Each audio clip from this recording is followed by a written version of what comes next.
The fans were out a year ago in the rain. Not surprised they're out today. Plenty of sunshine in Portland, Oregon, as the NASCAR Xfinity Series gets ready to take on Portland International Raceway for the second time. So good to have you with us, everybody, on this Saturday afternoon with Jamie and Trevor. I'm Adam Alexander, and you know, last year we talked about the rain, and A.J. Allmendinger persevered through difficult times. Jamie Mack and T-Bane. When it comes to road racing, he is the master, but he's not here today. He's running that Cup car in St. Louis. A.J. did not make the flight to Portland this year. Well, AJ raced he did last year. The grass, I mean, he was all over the place and showed you're never he was out full-time of last it. year. Duh, dumbass. Sorry, it's been a year. Previous races in Xfinity that are in this field today. Justin Allgaier is one of those, along with Jeremy Clements. But Justin, you never see weather this nice in Portland, do you? And he said his car is just so good on the long run. He qualified fifth, so he's got good short run speed too. But the long run's what pays off on these road course races. Allgaier's got so much going for him. The momentum of the win. He's got that momentum. Series 3 times. He won that Xfinity race that I missed the end of because I fell asleep and didn't care because I was tired. Because this is his first Xfinity Series race. But I think you got to look at Jordan Taylor. He's in the car that A.J. Allmendinger won with earlier this year at COTA. Oh shit, yeah, Jordan Taylor's in the 16. Not a lot of experience, but I think we're going to have to keep our eyes on him. And he got an education in NASCAR racing back at COTA. That's for sure. Both of those guys, to me, based on what we saw in practice and qualifying, seem to have two of the best cars. I miss Boris Said and Ron Fellows and Max Pappas and Marcos Ambrose and even Jacques Villeneuve's crazy ass. I miss those days. Practice was 30 minutes. It's only 20. I mean, not only has he never driven one of these race cars, he had limited time to get up to speed today, and he qualifies in the 6th position. That is impressive. Let's hear now from our pit reporters, Jamie Howe and Josh Sims, standing by downstairs. We start with Jamie Howe. Good afternoon, Jamie. Well, good afternoon, Adam. You know, for Josh Berry and this whole number 8 JRM team, it has not been the easiest of seasons. You think about the first 12 races, they've only had one instance where they were able to stay inside of the top 10 without any instance. But what they have been able to do is make up for it. They have 9 top 10 finishes, 5 top 5s, and they've used that to get themselves their best qualifying effort of the season to start 3rd today. It's the best starting position Josh has ever had on a road course. I talked to him just before he climbed in, and he said, finally get to start a race with my eyes forward, not worry about what's coming from behind, and just go. So he is ready for the race today. Josh? Well, Jamie, the day started out of the ordinary for the number 2 of Sheldon Creed. He told me this morning he woke up and he was nervous. His stomach was knots. It was to the point where he couldn't even eat breakfast. Well, he used those nerves to get his first career Xfinity Series. Sheldon Creed on the pole was actually a surprise to me here. And it is his first ever pole. This year. He was strong here in Portland last year before some issues. He feels really good about his car, really good about his chances. Fire him up, let's go, goddamn. Can lead to his first ever 430. Series victory later 436, jeez. Sheldon Creed looking for that first career victory here today, and he's got the right spot to get it going. So we mentioned the fact this is a wide open race, opportunity race. 9 road course wins in the last 23 for A.J. Allmendinger. Cindric 5, Gibbs 3. Kyle Busch and Briscoe 2 each. Larson 1, Watkins Glen. Bell 1-1. Can't remember which one Bell won. Been a while. Unbelievable. You always said that. Unbelievable. Chase Briscoe, Larson, who won last year at Watkins Glen, Christopher Bell. The list goes on and on. But with these drivers absent, someone could take full advantage today, maybe lock themselves into the playoffs. You're exactly right, Adam. And I've got to think, if you drive for one of these organizations that A.J. Allmendinger got all his wins with, Colleague Racing, you're looking pretty good today. Or maybe a Joe Gibbs driver, a young guy like Sammy Smith, could put his name on that list. You know, we talk about favorites this afternoon, and the one name that we should pop, John Hunter Nemechek, starting in row 2, qualified into 4th position. 2 wins this year, and Joe Gibbs Racing, a team that was really, really successful in this race a season ago with Ty Gibbs behind the wheel. He led half the race, and Nemechek is someone that you just feel like is going to be a player each and every time we put that green flag in the air. Yeah, I mean, you said it, Adam. It doesn't matter which type track we go to, whether it's Daytona, a road course, or a short track. This team has been capable of winning, being in position to be able to win. He's got a win in the Truck Series on a road course before, so yep, you got to consider him a contender today. You mentioned his win in the Truck Series. Austin Hill, who's 2nd in points to Nemechek coming into today, also has won on a road course in the Craftsman Truck Series. He starts in row 4 this afternoon. It's just about go time in Portland. Let's go trackside for the command. Race fans, it's time for the most famous words in motorsports. Here to give the command, please welcome from Pacific Office Automation, Scott Thiel. Drivers, start your engines.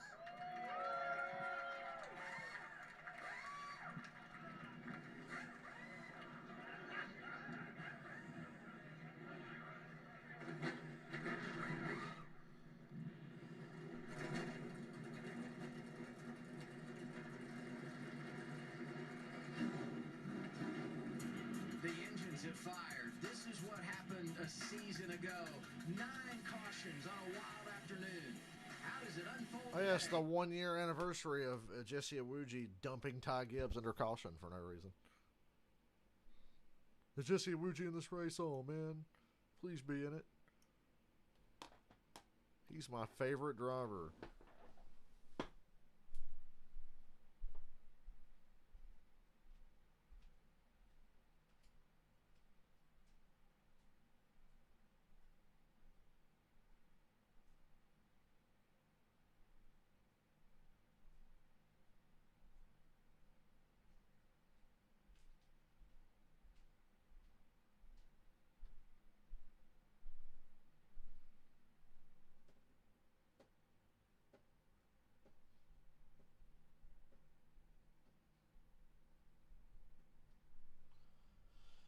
Not exactly talkative today.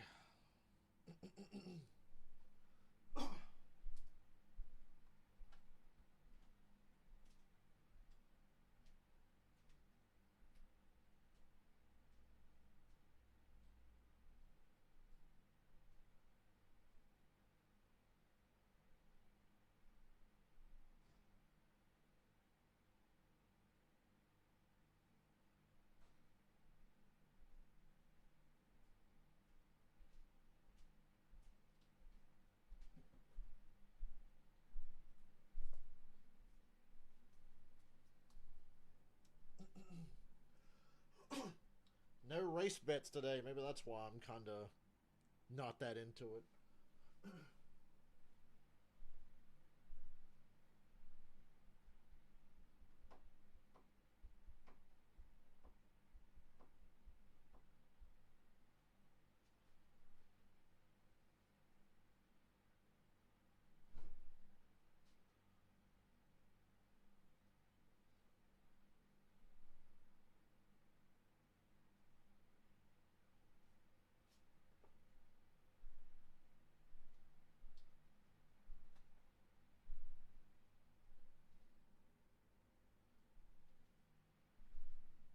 And unfortunately, we will have stage cautions because it's a standalone Xfinity race.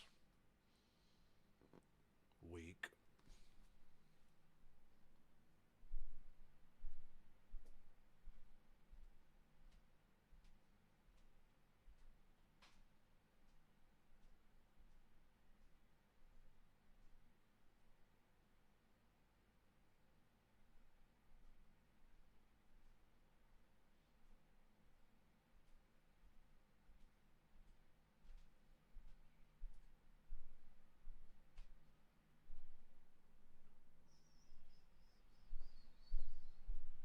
Be back in a minute.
I'm here. It was raining, but turn 1 was chaotic on restarts. You see Anthony Alfredo, Austin Hill go through the middle, Sam Mayers around early. This is the very first start.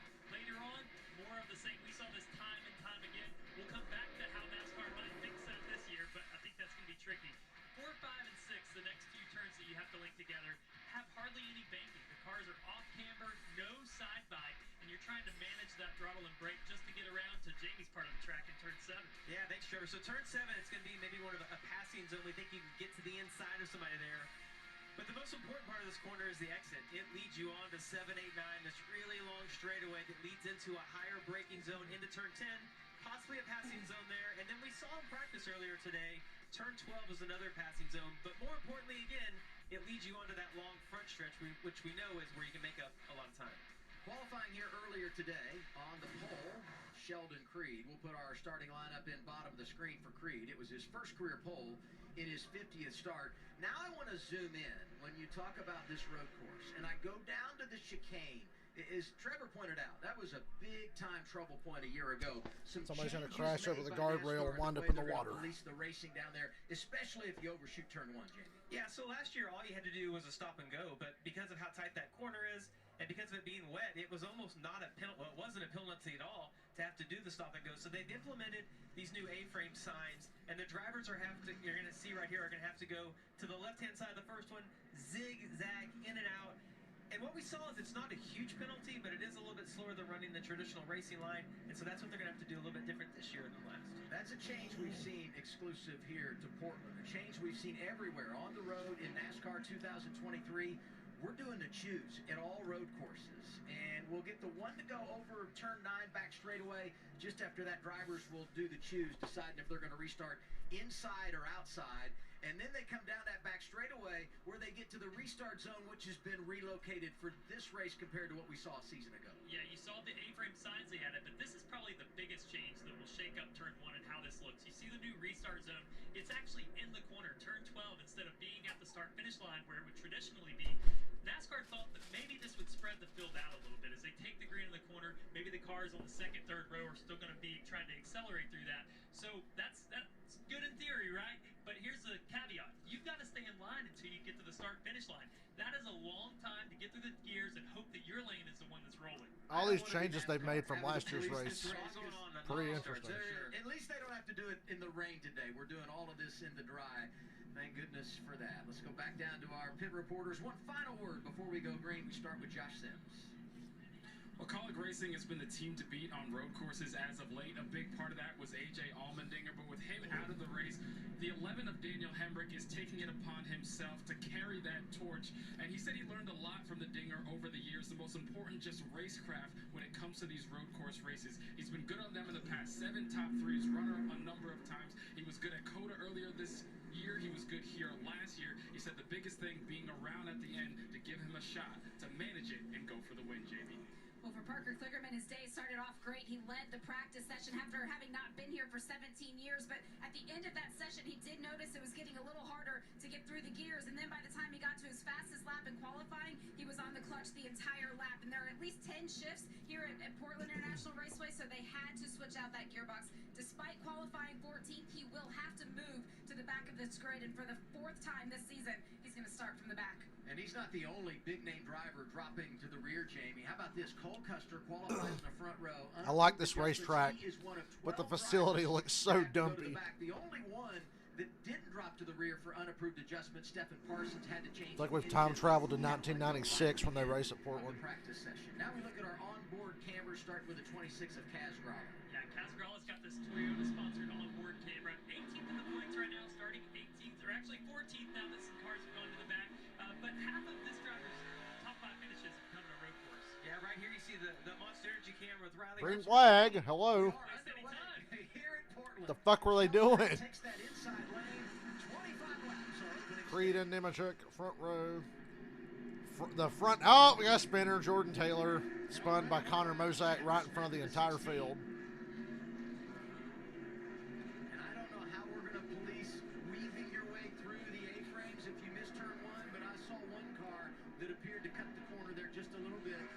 wait word from NASCAR to see if there's any penalty. Yeah, and I would just think there's Well, gotta be the some new common restart sense zone that didn't we keep can that see all from those cars happening. went by, didn't pull out in I front thought of it them, made started the to top make 10 a little more spread out, but they still stacked up getting into that corner. Already. Well, be sure to waste any time. Get racing. John Hunter Nemechek up to second. And Jordan Taylor, first ever start in an Xfinity car, the 10 up to third. What is it about that 10 for Colleague in the Xfinity? Oh, my bad. Series? Jordan Taylor didn't get spun. It was the other Colleague car. Taylor, he talked I couldn't about see. He learned at Coda running the Cup Series race earlier this year. Gonna have to be a little more aggressive. He has good speed, though. We know the 10 car is more than capable of winning. So you're gonna get a little more respect from all those guys that you're around on track. For some reason, I thought Taylor was in the 16 And today. the best case scenario for him is to be up front and prepared to learn this race car. When you're racing around people around 50 For a road course, the laps are really quick. Creed's completed lap 1. How far you can go in the regular zones and how the acceleration of the side by is.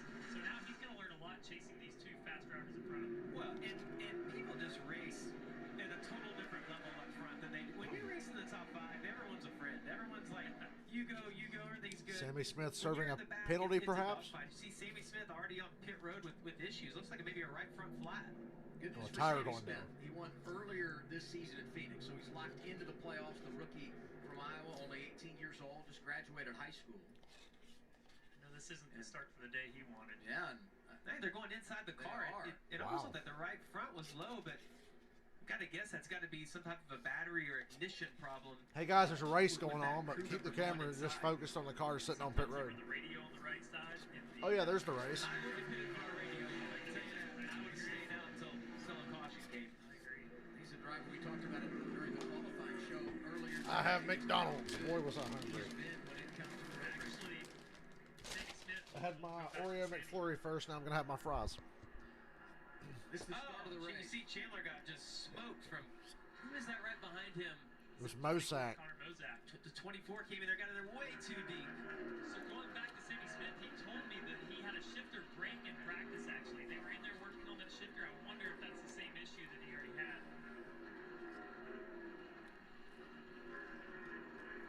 Yeah, he was carrying so much. I thought Creed almost got spun out on that first lap. It's tore up the 24 car pretty bad too. You see that left front fender have a lot of damage on it. Sammy Smith penalized for speeding when he came to pit Sammy road. Smith too fast on pit road. And that's a shifter problem. It's probably you base your pit road speed on RPM, so he wasn't able to get down into first or second gear, whatever they have their pit road speed set at. He wouldn't know that. It would just be a guess. On board with Cole Custer. Qualified on the front row, had to drop to the rear. Has already worked his way inside the top 20. Being scored 18th in air racing with Leland Honeyman. I tell you, you never want to go to the back. But when you've got a car as fast as Cole Custer's, it's probably pretty fun to go back there and be able to pass all these guys. And Trevor, I've been super encouraged as you watch in the dry how they're able to run side by side. That from turn 4 all the way over to turn 7. You see those guys running side by side through both of those corners. I still feel like I barely know this track. Inside the car. And this track's super narrow, James, so it's hard to run side by side, you would think. But last year in the rain, we didn't know. Sammy Smith goes a lap down. No idea where the passing zones would be. Turn 11 turned into a passing zone, but now, Sammy Smith again on pit road. Let's go back down to Jamie Howe. Well, the problem for Sammy Smith is exactly as you guys were questioning. It is the shifter. It was stuck in second gear, so he had to come down pit lane. Then that other drive-through, that was just for the speeding penalty. So Tried to come in to fix the shifter. Oh, 35 spun in the back. And speaking of rough starts, as you can imagine, the 16 of Chandler Smith extremely frustrated as you saw him get spun out on that first turn. Ain't nothing like losing all your track position in turn 1 on the first lap. And look at that right rear fender. And frustration out of this team overall. They said this is their worst stretch of the season. 4 straight finishes outside the top 10, trying to get back in rhythm. But Chandler Smith, admittedly, not a road course guy, so they know this is a learning process for him. You see all that damage on the right rear of the 16 already today, guys. And as he tries to rally back to the front, a whole lot of aggression. A little contact there, Stephen Parsons. Got into Parker Chase. Guys running each other over for dead last. The issues are just compounding for Sammy Smith and Chandler Smith. Old man Smith's boys having a tough Yeah, I gotta say, bad day to be a Smith. issue just turns into another one. Yeah, but I'm going to tell you, I was just thinking this with Sammy Smith. If he watched the race last year and he knows that A.J. Allmendinger won, if you saw the day that he had, you would have never bet that he was going to do it. And I know A.J. is at a different level of road racing, but you're never out of it at one of these road races. He's only one lap down. stage break and then regroup, and he had a top 3 or 4 car in practice, so he'd be able to get back up there when he gets back on the lead lap. Yeah, I mean, you don't feel like we're going to get the same number of cautions today to get a free pass. Top 5's having a real smooth race. But the reality is, stage 1 is only 25 laps. So even if we don't get a caution for incident between now and lap 25, it's unlikely, unless someone else has a problem, that Sheldon Creed's going to drive and start lapping cars, which would mean Sammy Smith could very well be in that free pass position, get back on the lead lap, and have 50 laps to climb his way back through the field. I'm so impressed with Jordan Taylor. I mean, it's one thing to qualify up there. He didn't get a good start. Here we are 4 or 5 laps in, and he's just maintained with those guys. And listen, he's an endurance racer, so he knows how to pace himself. He's still trying to learn the racetrack, learn this car, and he's around such a good group of guys. He's going to learn from them as well. But just an incredible job he is doing with such a limited amount of time in this car. If I had a bet today, I probably would have took Jordan Taylor. Yeah, remember for Jordan, the biggest thing for him was getting used to racing around these guys in NASCAR. He had that start at COTA in the Cup Series, and he learned just how aggressive the drivers are. So he told me before the race, the most important thing is track position. He needs to stay up front. He doesn't want to get caught in the back, having to wrestle for position. So you see him running third right now. That's where he'd like to stay, in the catbird seat, so to speak. So there's a chance to go for a win, guys. Watching Jordan Taylor handle this race car, you can tell just the experience of keeping it underneath him. A lot of the oval guys, when they go road racing, in order to make speed, they're eating up the curbs, throwing them in there sideways, locking up tires. And Jordan Taylor looks very composed.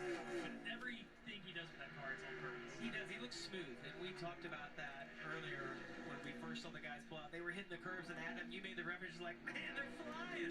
And I told you, I was like, a lot of times what looks slow, the results are overall a good lap time, and Jordan does. He looks super smooth on the track right now. Just behind Jordan, the duo from Junior Motorsports. A year ago, Barry, Allgaier, 4th and 5th. That's where they ride 7 laps in today. Change for position, just past the start-finish line. Barry let his teammate go there, right, so he didn't have to battle him into turn 1? Well, there's no point right now. I mean, Justin had caught him. Josh knew that he was a little bit quicker. There's nothing to gain, and what you hope, and it doesn't always work out that way, is that, if in the next stage the roles are reversed, you hope that teammate will pay you the respect back. And I'm going to say those two have a good relationship, or that wouldn't have happened. And he tried to keep him behind him for a whole lap there, Jamie. I saw him turn 4 in the last corner. He had the right front walked up with Justin pushing up. Yeah. So it was about time. Allgaier, last weekend we talked about in the open. Where's Custer running?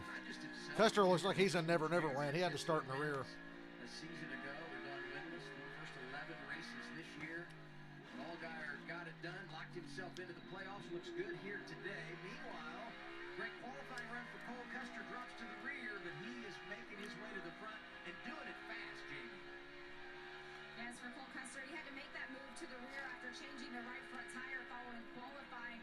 They thought about maybe just switching it with the left rear, but they just decided that it was too far gone to do that. But he said he was just going to have to keep his head down. He did do the ARCA race here last night. He ended up finishing 2nd in that race, so he had lots of good experience, lots of dry tracks. I didn't see what happened in the ARCA race, but I heard Cole Custer, even though he finished 2nd, didn't have a good time. One of the biggest movers so far. He's getting a lot of experience early in this race, passing cars. He's got another one. That's Casbrala in the 26. 6 for 13. And I wasn't sure as he pulled out there, he was just trying to get some fresh air on the brakes and to the engine. I wish they would put a track map at the top of the screen to help us out. It was interesting what he did there. He got to his inside, didn't complete the pass, but then was able to follow him around and be on the right side when they got to turn 3, and then Kaz let him go. So he's getting just this incredible experience right now. It stinks that he had to go to the back, but he's learning where all the passing zones are. And to me, that will pay off later in the race, because if you're someone like Sheldon Creed, who's in the front right now, you're not getting the same experience as Cole Custer. We've got that awesome foot cam down there that we just watched for half a lap. You don't realize you're doing that as a driver. When you're trying to balance the sideline and grip, you don't even know. If you show Cole Custer that video, he'd say, those aren't my feet. Yeah, it's awful busy in there. You talked about, pumping that brake pedal. Every driver does that. It's like the feel good. As you get down towards the end of the straightaway, you'll pump the brake pedal just a couple times to make sure that it's still going to be there when you need it. I want to update the story for Chandler Smith, the rookie from Georgia, 34th right now. He got Creed and Nemechek are 2 seconds ahead of Jordan Taylor. The gap between them has been the same. There in the early portion portion of the race. So NASCAR did deem that he did not do what he was supposed to do after getting all 4 tires on the non-racing side of the curve down there in turn 1. He's paid his debt, and now he too has got a lot of cars to pass. A lot of dirt kicked up over there. As we watch the start of the race, that is what NASCAR told us they would do on our call earlier this week. They said that was the driver's decision, that they didn't want it to be gray and for NASCAR to have to make a decision. Common sense would have told me he lost enough there that you shouldn't penalize him, but that's not what they said they were going to do. They said, listen, no matter what, you're going to have to go through that, or it's a drive-through penalty. I can see that becoming a big factor late in the race. You get 2 guys side by side through turn 1 and 2. One pushes another off turn 2. They're going to have to do a stop and go. 8 laps complete in Portland for the NASCAR Xfinity Series. Sheldon Creed, your leader. Nemechek, Taylor, Allgaier, Berry, the top 5. More tame than I thought it would be.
What, Mike Snyder 7th?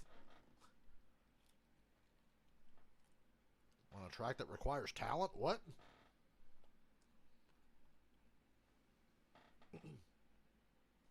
I'm just not into it today. I'm like zoned out over here. Yes, I'm eating, but I'm not really saying much. Road course racing for the second time in 2023. Portland International Raceway. This is our Ford onboard Camry. Cole Custer from the back to 11th in 12 laps. I'd say it's pretty good. I'd say that's getting it done, Adam. And he's been able to pass cars everywhere. In the braking zones, he's been able to roll through 4, 5, 6, just roll inside of guys. As you see right now, he's right behind Connor Bozak, who had that contact with Chandler Smith early on. I'm going to say that fender's hurting that car a little bit. You see, right here, this is what I was talking about. He's just able to roll inside of all those guys, and I'm assuming that they're telling him the 0-0 has come from the back, and guys aren't racing him super hard, but the 0-0 car is good in just about every One more sandwich, Dale. Let's eat it. Get out of the way. When you show that much speed, it makes your life a lot easier. When the spotters say he's I know I'm struggling with depression this week because even when I'm hungry, I'm not that hungry. Like, I don't know how to describe it. Like, I get full quicker even though I should be starving. Like, I'm struggling to get to this last little sandwich. He's having a good day in the 27, won earlier this year at Talladega, and knocking on the door of Mozak now, the 91 of Alex LeBay. Anytime You go to a road course, you got to keep an eye on him. He's a Xfinity Series champion from Canada, and he knows how to get it done on the road. Yeah, he's somebody. Creed's that you got about a always look second at on when we talk Nemechek now. about opportunity race. I don't know that you would put him in the guy that could win at any road course that we go to, but this is an opportunity race for him to get that top 10. Allgaier out here looking like a road course ringer. Did such a good job through that turns 1 and 2, Trevor. We know how tight that is, and I thought when we saw the car get to the inside that they would push the other one over and make them be in that penalty zone. And everybody's been pretty friendly early on here through there. Well, I'm sure that intensity changes on the green, white, checkered. But right now, you know, if you're Connor Mozak, you're talking about opportunity races. It's hard to remember how long these races are. It seems like 75 laps. Oh, it's so fast. But, you know, I work with Sammy Smith some in preparing for races, and today when we talked, I just said, hey, if you keep all 4 tires on the racetrack the whole time, which he's had some adversity already, you're going to be in the top 10 at the end of this race and have a shot. So some of these opportunity guys have already had some trouble. Case in point, Another turn 1 accident. Ryan Segan at 39. No, he made it through turn 1. When does he get fucked over? 28. Racing the 43, leading Ooh. Honeyman. A lot of take, no give into turn 4. Spun himself out, but he took the 43 with him. Kinda. He was trying to be nice and not get into the 43, and when he tries to stay off of him, you see he just ends up going around himself.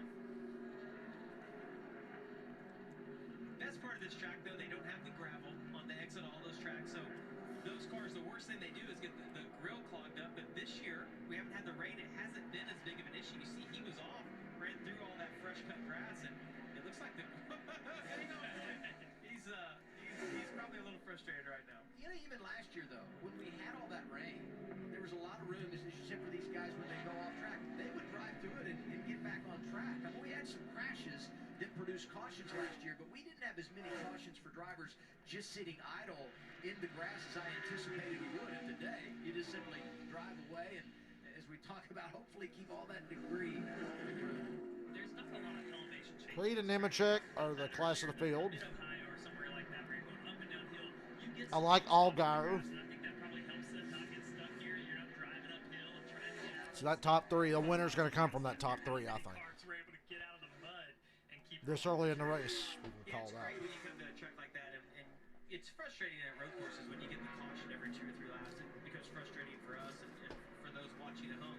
But it is nice. They can run off track, and even the ones that get into the tire barrier, typically they get the car slowed down enough that it's not created a lot of damage to the car. Cole Custer coming to the back. He's now 10.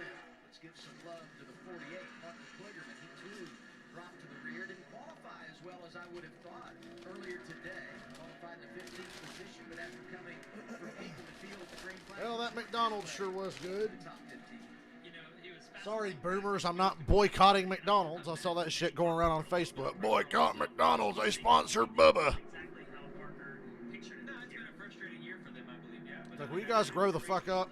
If you boycott every company that disagrees with any of your political views or opinions, Even in this car, and so you're not going to buy or sell or eat anything. you want to get it all, and it seemed like maybe they just overreached. Hey, they took my advice. They put a track map up at the top left corner now. expectations for the 48 team this year, but Trevor, I think it shows what the grind is like. Like when you have to go every single week, and you know we talk about like a Justin Allgaier having momentum because he won at Charlotte last week. Well, the opposite can be said when you have 2 or 3 frustrating weeks. It's hard to get going again. Unfortunately for Sammy Smith, Maggio's the first car lap down now. Kligerman today. With plus 10 to go in the 16. stage. Written back behind him, plus 18 also from the rear. Second-year driver Sam Mayer looking for his first career victory, and he's already surpassed what happened in his Portland debut. I mean, he said in his interview last year after crashing early, I just want to go home. Today, so far, I just want to go home. Dude, that's how I felt at Charlotte last week. When the race wasn't going on, when there were delays and shit, I'm like, dude, I just want to go the fuck home. 600 was so good. But when there wasn't anything going on, I've never been more annoyed at a racetrack in my life like I was at Charlotte last week. The road racing is Alfredo. We actually saw him on the pole last year here, and then was leading the race in the turn 1 incident, very first restart. So obviously has some skills to be able to run the rain. Oh, Jake, you shit. probably run some go-karts in the rain or Excuse something. me.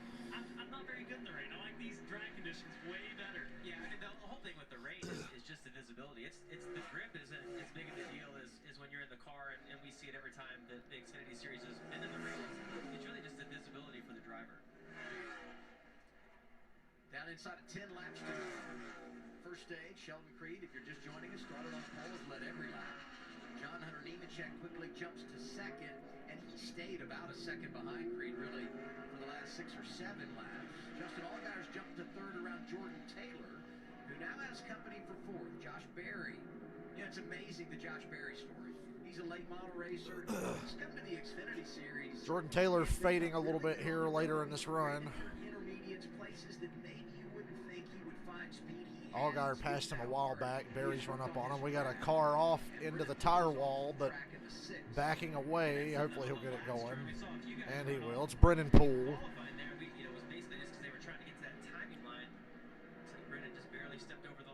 Oh my God, did you see that?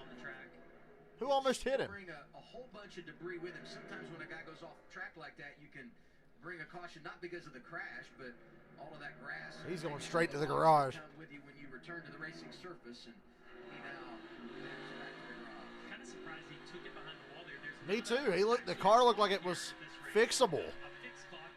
You might know the proper term for that, Adam. I don't do this every week, but where you get to work on the car, you have a certain amount of time. They don't have that at the road course. You just have to run minimum speed within 3 laps, and maybe they could have got that car together unless he had an issue that forced the crash. Yeah, the DVP, and you know when you look at Brennan Poole, Yeah, I'm going to hope that he had a mechanical issue and he didn't just give up and pull in the garage for no reason.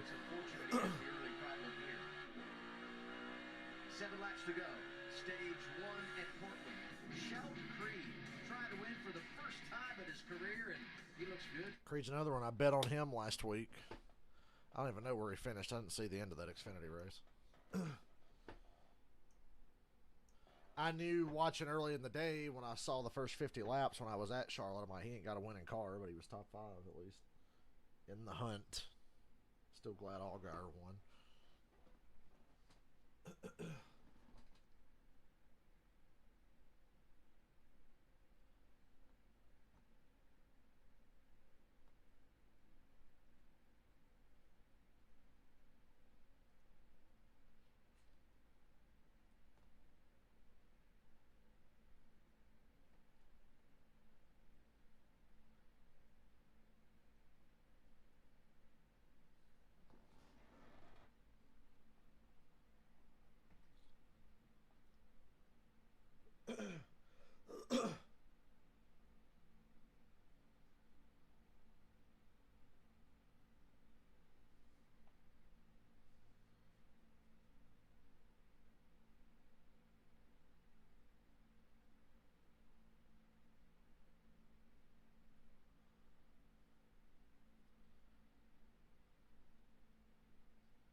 Well, we have a caution during commercial.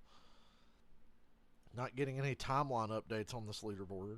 Not that I ever pay attention to them anyway, but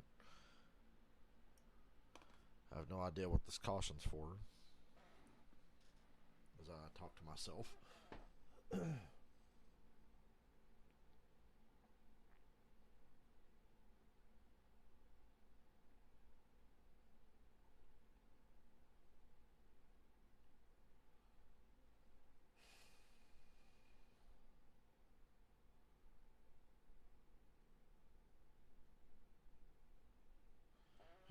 Stephen Parsons stopped on track. He's getting pushed back. We get our first caution. It's for the 07 of Stephen Parsons, who had already changed an engine after practice started at the rear. I feel like if we interview him after this, he's going to have the same response that Sam Mayer did last year. I want to go home. Want to go home, yeah, because it's been a long day for the 07 car. Hey, this was a big deal, though, because Mason Maggio had gone a lap down. which took Sammy Smith out of the free pass position. Now we get this caution. Maggio gets back on the lead lap, gets the free pass, and Sammy Smith, with what will be 4 or 5 laps to go when we get the restart in the stage to another caution, is in the free pass position. That is huge for driver 18. Yeah, Hey, Sammy Smith did get the free pass. By the start of stage Well, 2, not yet, but he's going to get it at the end of the stage. That ground. Let's go down to Jamie. I'm going to go to one of the drivers here, the number 24, Connor Mozak, and we saw that damage on the left front of that car, and when he comes by pit lane, the crew is unable to see the damage. They don't know what it is that they need to be ready to fix once they do make it down to pit lane, and so the team took a little bit of a different approach. The crew chief, Chris Bowen, was showing photos to the team using the laptop down on pit lane so that they know what the damage is, and then they can get ready for it once we get to the end of the stage. I'm going to say that when he saw that picture, he was like, oh, man. I was like, that's way worse than what, because that's going to be hard to fix with the bare bond or the tape that they're going to put on it. They're not allowed to put any panels on. They can only use tape and the pieces that are actually there on the car. So the good news for them is that they're going to have the 3 minutes to fix this under the brake. But there's not much material there for them to work with. So we got word, no free pass here. So everything I sold about Maggio and Sammy Well, Smith, never mind, no really free gets pass. Well, I think what happened is Stephen Parsons, in the cycle of his problem, had gone a lap down, would have been in the free pass position because he's the driver that brought out the caution. His car does not award the free pass to the next driver in line. But here's the deal. He's still in position. Sammy Smith can race Maggio here and be the first one lap down. Well, I think the 18's faster than the 66. What do you think? This is who you have to get by, so that's the only car that he'll be I think he'll be all The right. only person that was happy to see that caution besides our free pass contenders was Sheldon Creed. Yes. He was getting hounded by John Hunter Nemechek. He closed a second gap within 2 laps. He closed it up. I don't know if he was saving, if Sheldon Creed's getting loose, but this is right before the caution. John Hunter almost gets by Sheldon Creed. A good battle through turn 4, and right now the caution's about to fly. So Sheldon Creed was very happy. Yeah, because we're going to have stage And points Nemechek here, was this definitely next going to take the restart. lead there. It won't be quite as friendly as it was on the initial start. I was going to say, the good news is the caution came out, he keeps the lead. The bad news is he's got to deal with him on a restart, and we could get another quick caution here depending on how things go for all these drivers. I would guess we will see some aggression here down into turn 1. You know, we didn't get a chance to talk about it because we came to the green so almost unexpectedly fast, but the start was a little bit better with them restarting towards the back.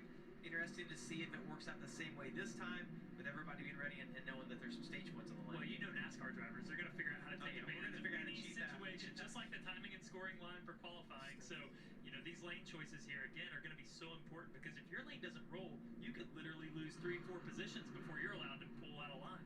Let's give some love, though, to Sheldon Creed because he's led 20 laps today, and this is the 3rd straight road course race that Creed has led at least 16 laps. And I don't know that I've always thought of him as a great road racer, even though, I mean, did it in the Truck Series, right? But when he came over on the Xfinity side, I didn't know this was going to be a place that he could take advantage as much as he has. He delivers every time. Sheldon has great car control, and I got to race against him some in the Truck Series, and he's just able to find that limit. He also raced a lot of off-road trucks, stadium super trucks, things that maybe aren't exactly the same, but they're road racing, and you learn how to just manage that speed. I'm just amazed as you look at all 3 series who the good road racers are. Like if you look at Larson or Reddick, like you just would never pick them as with a dirt background that they're going to be good at road racing, but it just seems like some guys are able to pick this up and able to capitalize on it quicker than others. Gonna do the choose here. First time we've seen this at Portland. Which lane would you take, Jamie? Where are you going on this restart? I personally would rather be on the inside getting down into turn 1 just because I feel like if you're on the outside, that gives you that opportunity for the guy to knock you out. And there's such a penalty if you don't make the chicane, especially on the start if you're so far to the right because of where those A-frame towers are. So I think I would take the inside. Need a nap As we get soon. ready for the restart, we remind you tomorrow on FS1 for the second Oh, well, this stage is going to end under caution. Somebody just blew up, and now they're cutting to a promo for the race tomorrow. Looks to defend last year's win against a hungry fuck? back into the heartland. Coverage begins 2 Eastern time on FS1. We're green at 3:30.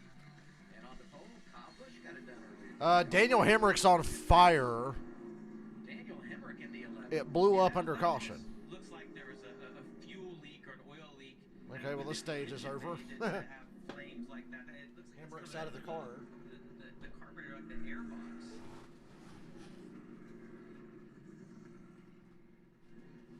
Hamrick out of the car. Thankful for that. The AMR safety team will roll out there. He came in only 34 points above the cut line, and I know we've got a long way to go, but today's race does signify the halfway point in the regular season. It'd have been a great sponsor plug if he'd got one of those water bottles out and started putting the fire out with it.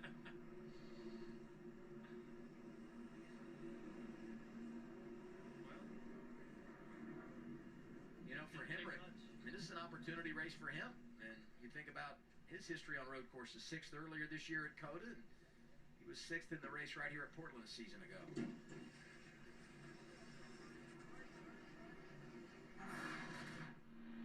It's our Monster Energy onboard camera. Watch up ahead of Riley Herbst. Yeah, I mean, he obviously doesn't feel anything being wrong there. You see him swerving back and forth, trying to get the tires warmed up. And I'm going to say that the smoke got inside the car, and he's trying to figure out, where's this coming from?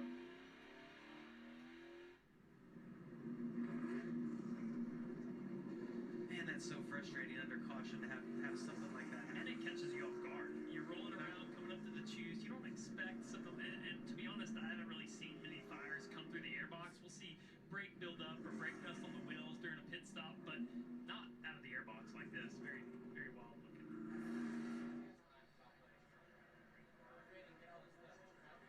Chris Rice on the pit box. Never forget the image of him celebrating last year with Allmendinger when AJ won here after all the adversity he faced. And this is going to be an extended cleanup. We were coming back to the green. It was going to be 4 to go. And so we'll see where we are as far as ending stage 1 here. We'll step aside. Sheldon Creed, John Hunter Nemechek up. I'm still here. Trying to stay off my bed, but I'm tired. I'm not feeling it, man. I'm not feeling it.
Driver swap for the 43.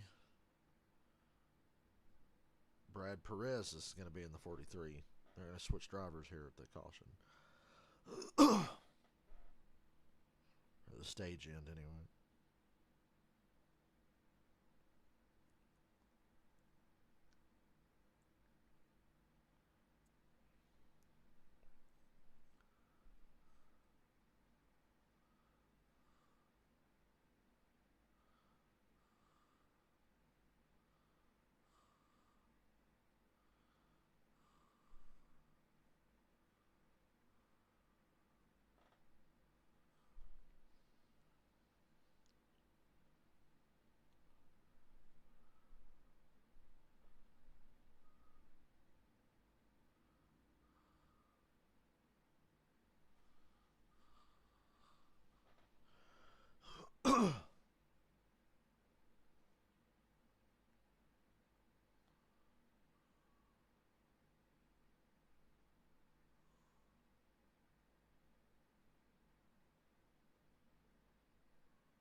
Oh, we're back. Each one here in Portland.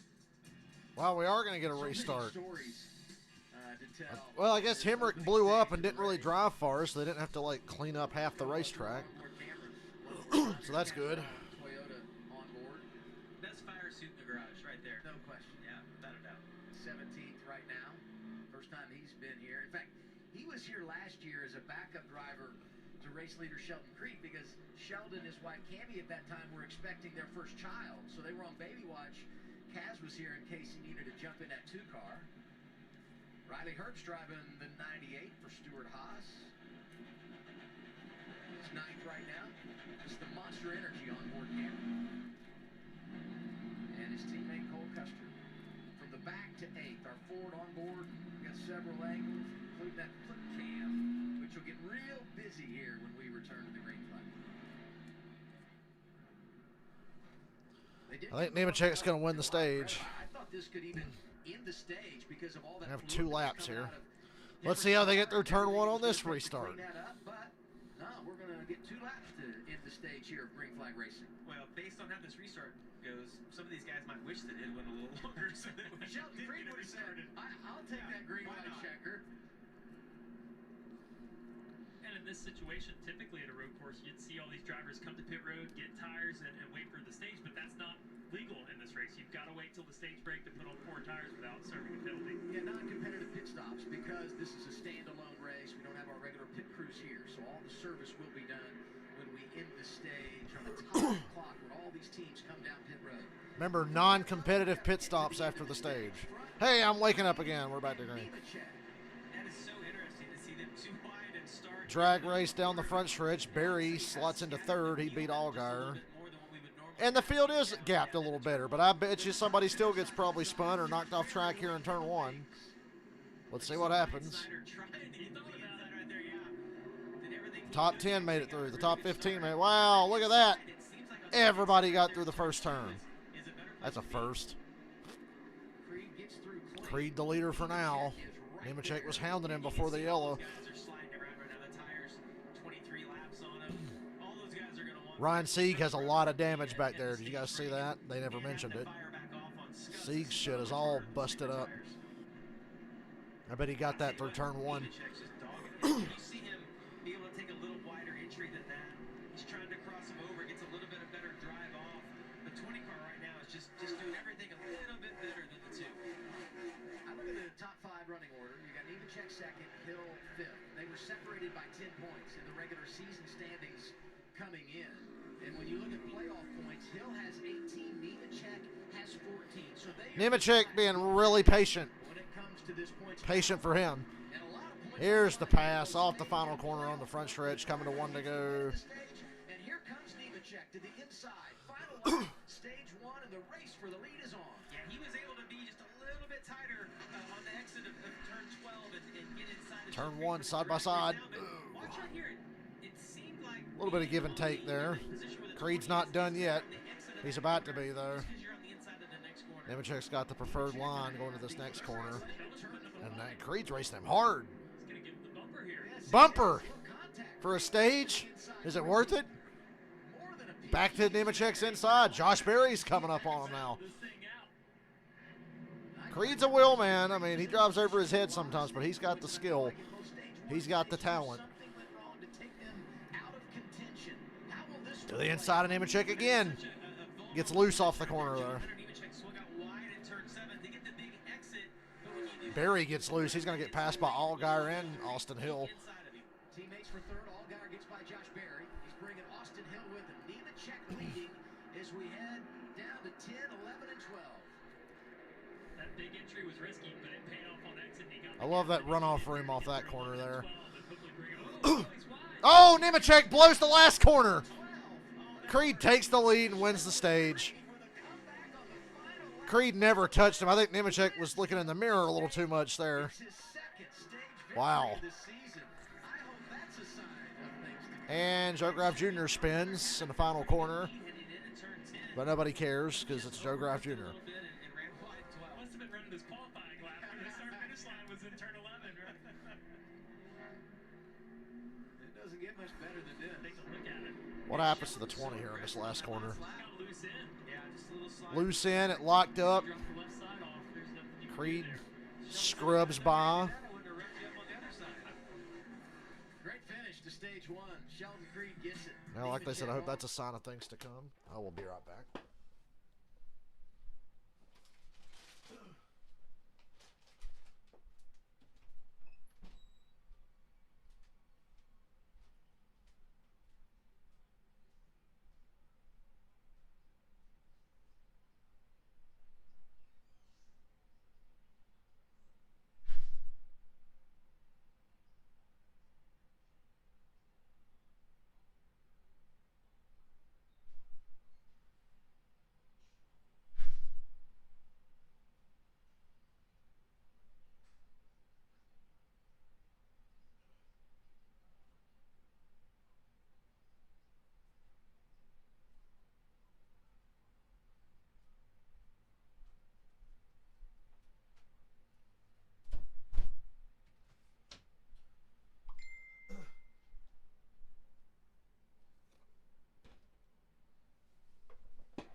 Jeez.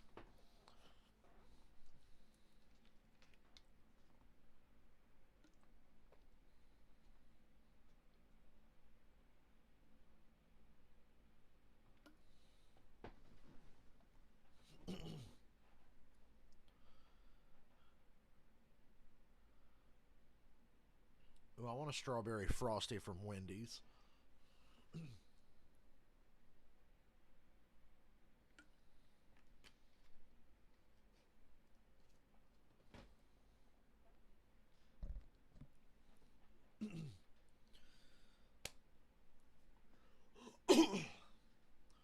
Nemechek pulled a host of R in that last corner and blew it.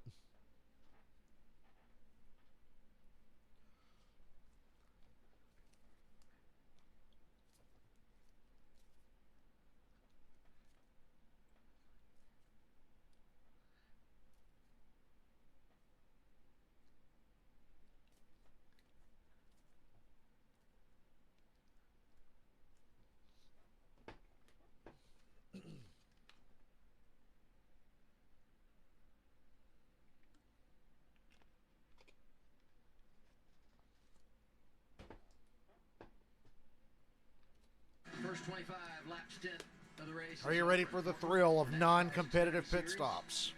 Here are your top 10 finishers in stage one. Sheldon Creed gets that pass off turn 12 of John Hunter Nemechek when the 20 goes wide. The points break down. Give a playoff point to Sheldon Creed, who's won a stage for the second time this year. How about Jordan Taylor? Started sixth, finishes sixth in the stage. Really, really nice job. We mentioned the fact that 3-minute pit stops break, here are going to be Jesus a little Christ. bit different without all the regulars here because the Cup cars are racing in St. Louis this weekend. You come to the end of the stage, you get a 3-minute break.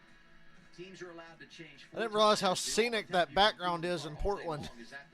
That looks nice. There are some options to change tires other times. We'll go through that if it comes up. And the restart order is set at the time of caution. So as long as you don't exceed your 3 minutes here or incur any kind of a penalty on pit road, you will get your running position back when we begin stage two. And I also want to pay off listed on timing and scoring. And we'll get the official word from NASCAR. Mason Maggio listed is the first car one lap down under this, our second caution. He would get the free pass. Sammy Smith would stay one lap down to begin stage two.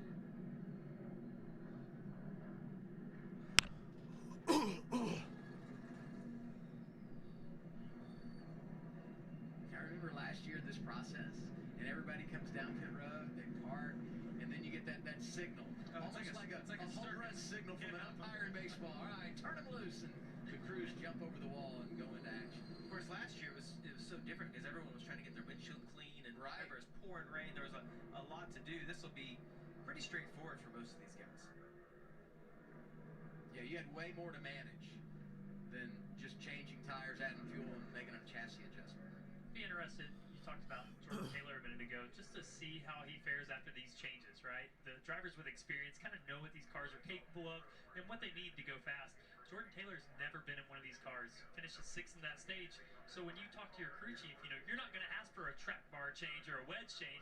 You're just going to tell him what the car does and hope your crew chief gives you what you need. Yeah, well, and one thing for Jordan Taylor is that he got to experience another restart. As you see somebody, it was Mason Maggio. Well, he's trying to make that lap up. Well, he actually, I think he's going to be one ahead now.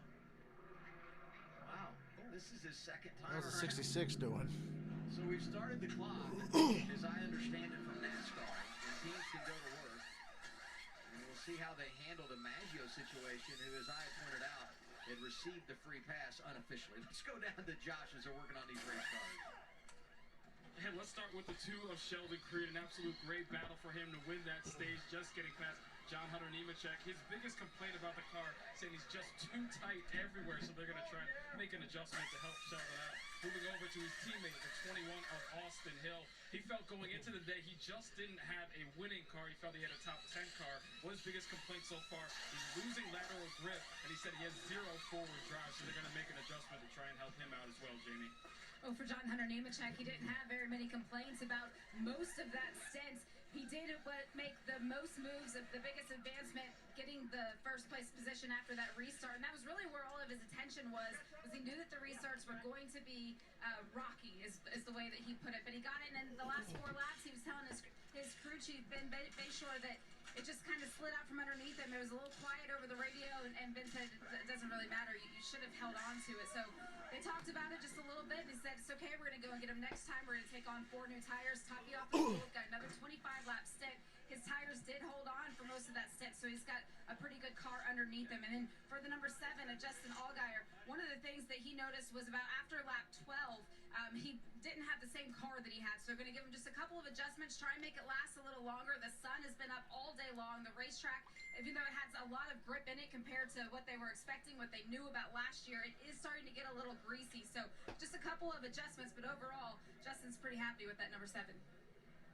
Yeah, I mean, it's shocked to hear the crew chief's comments to John Hunter Nemechek, because I just think you always believe in your driver. Even if he messes up, you just always pump him up, because mentally inside of the car, that's what you need. You need somebody, because otherwise you're kind of second guessing, like, you already know you made a mistake, right? So you need your crew chief, your spotter to come on and be like, rub it off, let's just move ahead. I'll say this too, it's early in the race. We got a long way to go, and this team is in such a good position. Missed opportunity, but plenty of time to make up for the miscue. Opening stage went to Sheldon Creed. It is a beautiful day. So, as you too once said, it's a beautiful day.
I'm watching a guy play Forza NASCAR, and the shit that's happening is hysterical.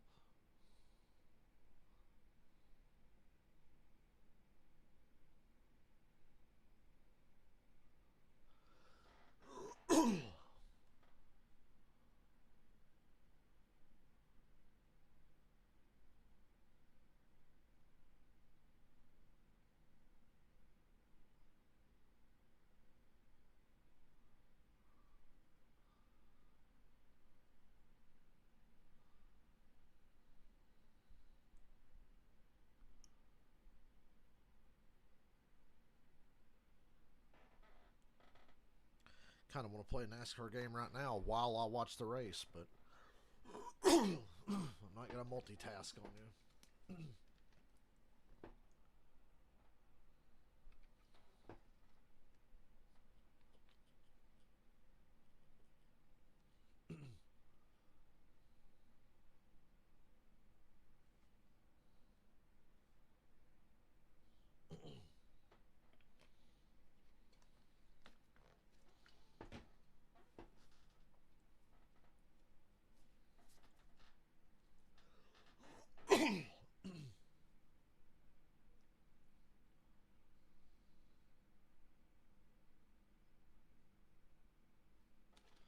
Oh my God, cars are rolling again. Yay. On a great Saturday here at Portland International Raceway. A couple of stories. There was like a guy, I think it was Forza, and they're racing at Long Beach with NASCAR stuff. And they go 3 wide in this corner, and they all 3 hit each other, and the guy just starts swerving and hitting everybody trying to pass him on this little short straightaway before another corner. And he pushed it. Oh my God, great racing. Can't believe I took the lead. And the top comment was, bro, you fucking stuffed the entire top 10 in the wall. They were able to make it there at the end of the stage and make the driver change. And hey, we have to tell the story of Alpha Prime Racing, Tommy Joe Martin, Caesar Baccarella. Their entire team has had a ton of adversity this week. They brought 2 haulers out west from their race shop to Portland, and both had issues. The 44-45 carrying the primaries, the 43 hauler carrying the 43 car in a backup. And this is 7 o'clock yesterday evening local time. They finally, after all the mechanical problems with their haulers, were able to get here. It was all hands on deck. A lot of assistance from everyone in the NASCAR community. What an amazing story this week for the team, Josh. Yeah, it's been a whirlwind of a week for Alpha Prime Racing, and you were just talking about the 43 and Leland Honeyman having to step out because of that food poisoning. Well, I saw Brad Perez earlier today, and he told me to keep an eye out because he knew that if Leland had to get out of the car that he would be going in. You know, financially, I understand the non-competitive pit stop. It still makes it kind of lame. Takes a lot of strategy and shit out of the race. Obviously, he feels bad for Leland, but this is a great opportunity as well as Brad Perez. He's excited about it. But we're coming to the green. Guys, remember this. This is the first time he's Nemechek was better on older tires than Creed was, but now they're on freshies and equal again. That would be really hard to do, not knowing the track and then get. I mean, it's Nemechek blew the last corner and gave the stage to Creed. where you want them. Driver comfort's huge. Front row as we begin stage 2. Same guys that were out there for that restart not long ago. We got Creed on the inside of John Hunter Nemechek. We've got a little more experience on these restarts. We'll see these guys most likely continue to get more and more aggressive. It looks like they're all Good launch by Creed out of the box. on the restart right before that stage was over.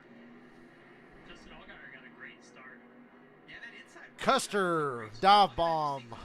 They're trying to outbreak the 8 and the 21. They're 3 wide. Get it slowed down, and to me, Oh, and Hill spins the 8 into the 00, but the 00 corrects it, and it's Josh Berry who's facing backwards. Wow. Courtesy of Austin Hill. so he's doing it right. That's exactly what you have to do. You got to go in and out of these A-frame towers.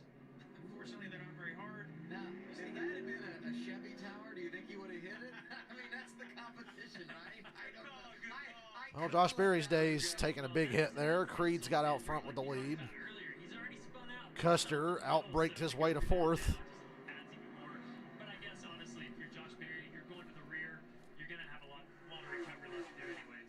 He's been running in the top 5 all day long. You look at his average running position, it's right around 4th today. So a huge debt to pay for Berry as he has a tough restart. He's going to have a lot of cars to Smith. Oh, you can Almost see saved it. 4 or 5 seconds, yeah. Same with the restarts have been much calmer.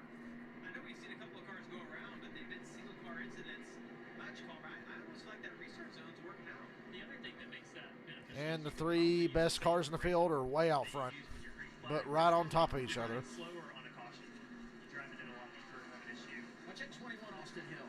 Yeah, I don't think he touched him though. It just looked to me like Barry hit that inside curve and had the car kind of pitched off and trying to get it turned, and it just came around on him. It's our Toyota on board, Kaz Gralla.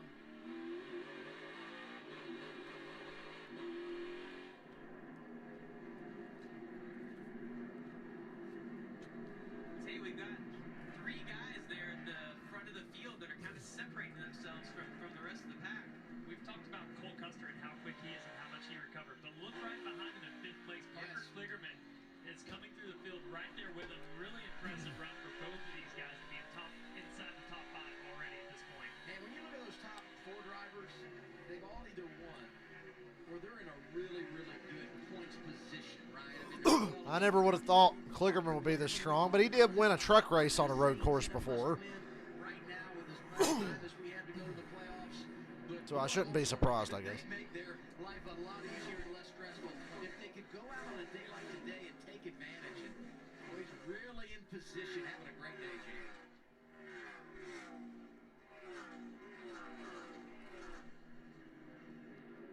We've got Jamie McMurray in the booth and Jamie Howell on pit road. And I said Jamie, I should have said let's go to Jamie Howell on the 40. And I'm sorry, Jamie.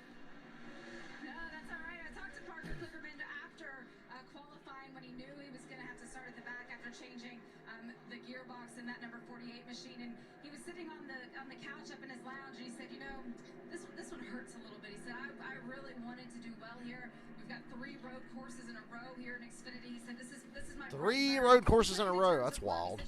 Xfinity is going to be a lot of fun the next few weeks.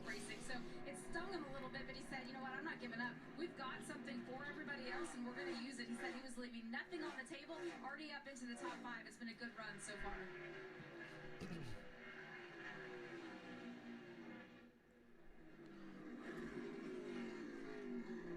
I tell you, when we watch Parker Kligerman go around there, Trevor, it's incredible how much roll the body has of that car. I mean, we see all of them hiking up a little bit, but the 48 seems like they have something maybe just a little bit different. And the exchange there is for drive, right? Like you're trying to get it softened up to drive out the corner, but sometimes that body roll can hurt the balance pretty quickly. Look at that 24 car. They Connor knows that. kind of But he's still in the top 15. Yeah, it's I mean, that's obviously has hurt the performance of that car, but he has done a really good job of hanging on to it. And, you know, I almost, as I look at that, there's kind of the theory, do you want that, or do you want all the cool air blowing on that tire? Is that more beneficial than what the aero is, especially into some of these slower corners, like you're going to see right here, this 4, 5, 6, 7 combination. It does give us an opportunity, though, to pay off the moves that have been made at Sam Hunt Racing. They go to 2 cars full-time this year. They've been very competitive. Both their cars were in the top 10 at Darlington. Corey Hine is driving the 24 there. Kaz Gralla just gotten better and better as the year has gone on. Well, Zoom that camera in. The top 10 with the way that car looks, this would be a real win for Sam Hunt Racing today in Portland. There'll be a bunch of them like that before the days. We get down towards the end of this, everybody be a lot more taken than given. They're already starting to. And Allgaier, if he wins 2 in a row, hell yeah. Some scrapes down the last He's going to have a chance. So it's adding up quick. And these front 3 checked out the first lap or 2 after the restart, and it looked like they were going to drive away, but it's somewhat leveled out right now. And I thought John Hunter Nemechek did a really good job in the first stage of really just kind of riding behind Sheldon Creed, and then we saw Sheldon's car go away around lap 20, and then he was able to capitalize. If the caution doesn't come out, I think without a doubt John Hunter's able to pass him and drive away to a comfortable lead. There's no doubt about it. Sheldon Creed is hustling his car pretty hard to make the speed that he's making. Meanwhile, Justin Allgaier and John Hunter Nemechek just look so smooth. That's Creed. Creed only knows one way to drive, and that's all out. And I think if this race goes green a long time, at the end of the race, he's in trouble.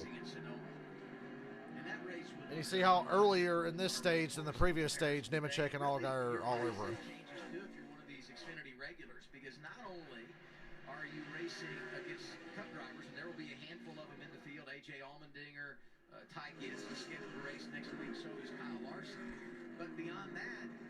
the stage breaks. We've been doing these stage breaks everywhere forever. This year we decided on road courses we're not going to do it. Now we're doing it today because we don't have our regular pit crews here. But you won't next week. You'll drive right through the stage. So the entire approach. Xfinity race at Sonoma next week. Yay! Stage breaks, I think, are great at an oval. I love it. You need to have that caution. Jamie McMurray's the only guy in the history of the world that likes stage cautions. Everybody else just says they do is lying about it because they know it's stupid. That's one of the best parts of the road races is to see guys pit at different times in the race or maybe not pit and other guys do pit. It really would shake things up. So I like that they're still going to award stage points because you reward those guys for running well. But to me, to let that kind of run out and get the natural cautions, that's going to be better. And it's not often that we actually see fuel strategy come in, but hey, we saw it last weekend. Look at Parker's car there. You see that? That was leaning on the right side. Allgaier for second place. He takes it. Creed opens up a little bit of a gap. Did Nemechek make a mistake somewhere?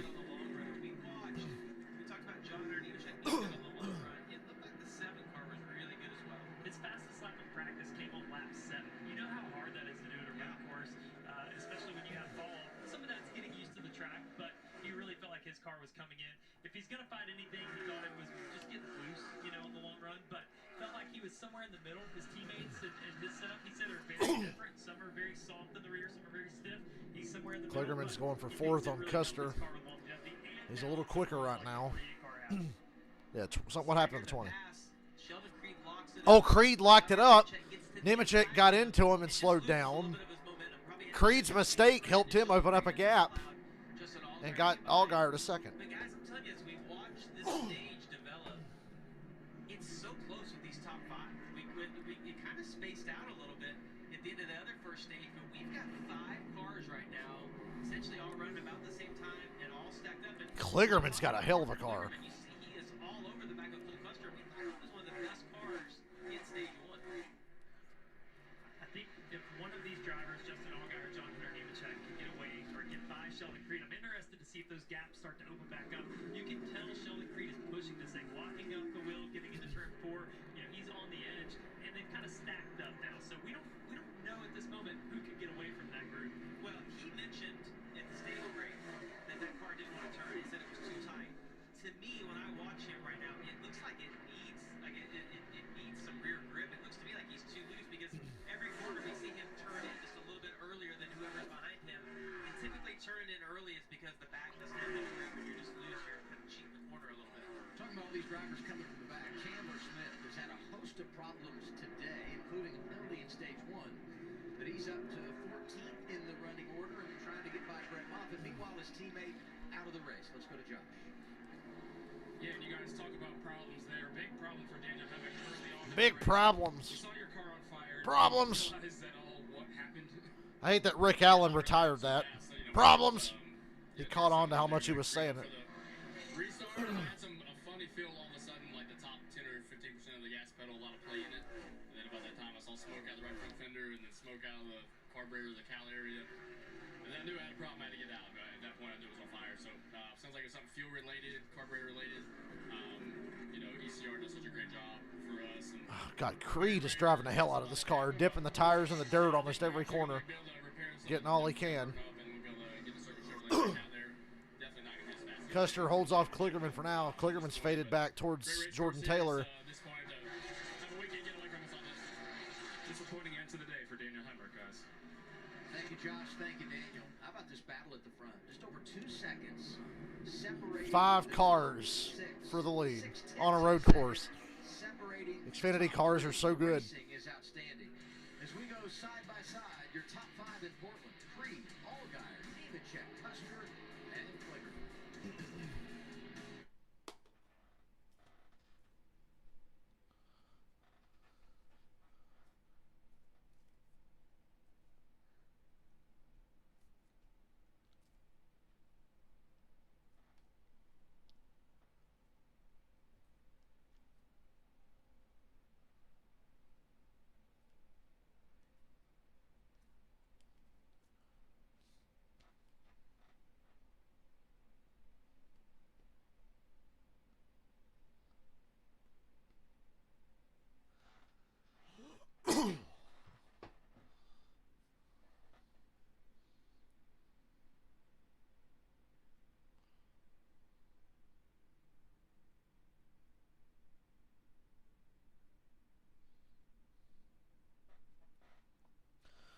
Allgaier making a move for the lead into turn 1. Nope. Tucks back in line. Just showed the nose. Nemechek to the bumper of Allgaier. God, these guys can't get away from each other. If it stays like this for the rest of the day, could be one of the best road course races ever to have 5 cars on top of each other like this. Unfortunately, we're going to break this up with a caution in about 13 laps.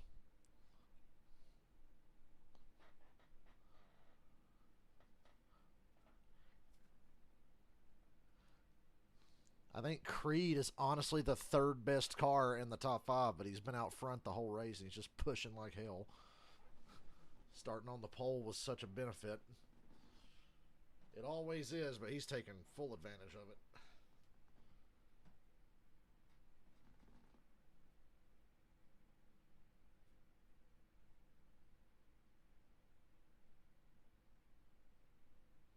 Oop, slips up a little bit off the last corner, but gets back in the gas. I thought Allgaier had a nose in there.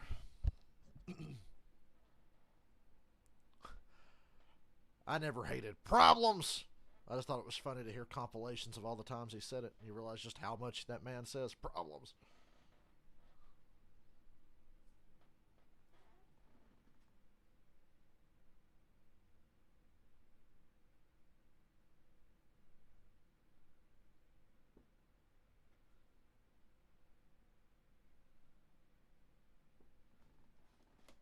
Was going to bail us out because I felt like for sure something is going to go down at the front of the field, but nothing has changed since we stepped away. It continues to be the same running. It is the most exciting single file racing I've ever seen because they can't get away from each other.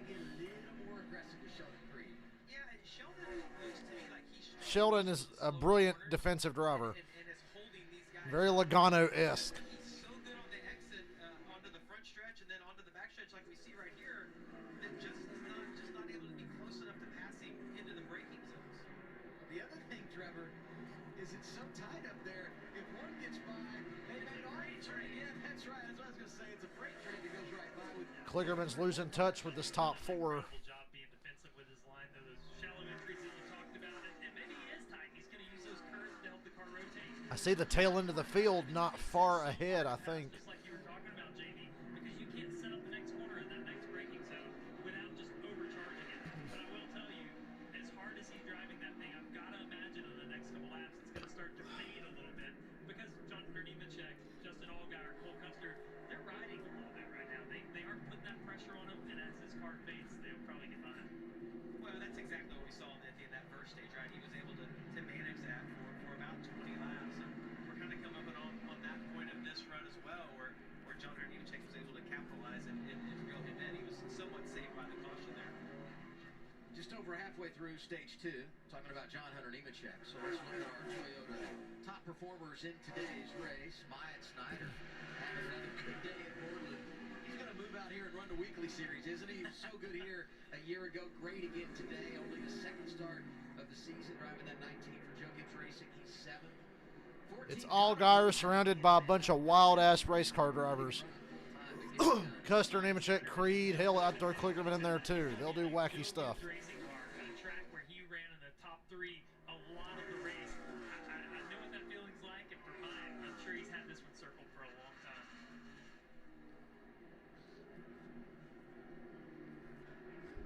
Little distance now has been created. Top 4 pulled away a bit from Kligerman and Jordan Taylor. There's the 19 of Myatt Snyder. Race full time in an Xfinity car the last 3 years. Got that win a couple of seasons ago at the Homestead Miami Speedway, and as we said, so close to getting career win number 2 last year right here at Portland. That's a good-looking car. The paint scheme on that car, I love that. Every time we zoom in on that, it's a good-looking race car. They did a nice job designing that. We've been talking a lot about Justin Allgaier in the 7, but his teammate Sam Mayer has quietly crept into the top 10 now. You know, earlier in the day he had some trouble, didn't get all the laps in qualifying and practice, but now, being in the top 10 at this point in the race, he's making some ground. Yeah, plus 26 from the start of the race. It's been quiet, but a great move to the front. I want you guys to watch right here when they exit turn 12. I noticed this a couple of laps ago. Look at how close they get to this outside wall. And the reason that's a big deal is because it's on the driver's Somebody's going to eat shit into the driver's side off the last corner. This reminds me of Mexico City years ago. We ran Oh my God, remember Xfinity at Mexico City? Hit the driver's side wall over there. Much different feeling inside the car. How about Watkins Glen on exit of the last Same thing, corner? that's right, yep.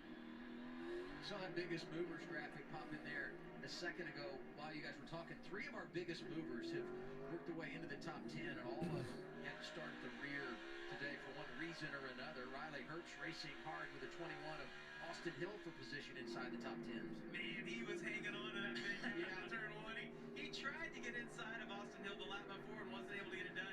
Committed that time, and you can see the back of that car dancing as he was on the brakes down to turn 1. Jordan Taylor's kind of biding his time at 6 there. He's got a little gap back to Maya Snyder. But if these next 4 drivers that are on the mission right now catch him, his day's going to get a little bit more busy. He's done such a good job just being quiet and calm. But Riley Herbst, when he gets there, he's trying to head to the front. You know what? You got to assume that... Yeah, Xfinity Series raced on a road course in Mexico City. I want to say 2003, 2004, 2005, something like that. Maybe they raced there in 06. I can't remember. Whoa, who's in the dirt? Riley? Riley hit the dirt. Kept going, but it gave Mayer an opportunity to pass Austin Hill. Hill's really struggling right now. I think it had a lot to do with Mayer getting underneath Hill for position. What you don't know as a driver is when you see all that dirt is what's the grip level going to be when I get there. And there's nothing you can do about it. You've already committed to the corner. And what's on the other side of the dirt cloud, right? Larry McReynolds has always told me, I share with my driver every time we go to a road course. Asphalt is good, dirt is bad. And we had a whole lot of the dirt flying there. It also didn't help that Sam Mayer was pushing the rear bumper pretty aggressive, too. He was already in position to make the move, and that might have just put it over the top. Yeah, take a look at this right here, guys. We talked about how close you get to the wall. Well, this... Kaz Gralla, my God. Too close to the wall. Somebody handed him a water bottle through the fence there like a triathlon. Oh, it's so close right there. Just a little scuff. Creed is still the leader, remarkably, but not by much. Yeah, Kaz Gralla is going to need one of those dude wipes after him. We're going to toe the line of what you can and can't say on cable. He's going to find it. That's right. Every time it's McMurray. Creed leads with 8 to go on the stage. Remember Juan Pablo Montoya? I think he won one of the Xfinity races in Mexico. Truex won one as well. So they must have been racing there like 06 if Montoya won one, 06, 07. Can't remember last time they raced there. Oh, yeah, spinner, 08, but he's still rolling for the moment. He's not rolling very fast. He's stopping. He's right near pit road. Come on, buddy, just keep rolling. Flames out of the side. All right, he's rolling, he's rolling. Pit road right there.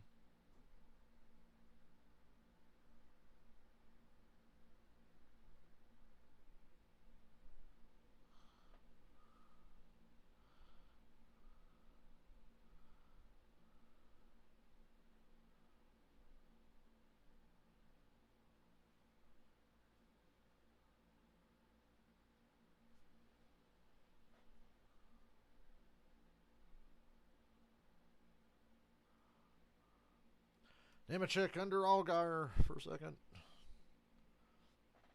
Creed is catching, and Creed smokes the tires getting into the corner. While these guys race hard behind him. Every time they're about to fuck with Creed or he makes a mistake, they start racing each other. Here comes Custer. Nemechek couldn't get by Allgaier. And Creed drives away. Allgaier maintains second. Custer couldn't get by Nemechek either. But damn, Creed's just catching all the breaks.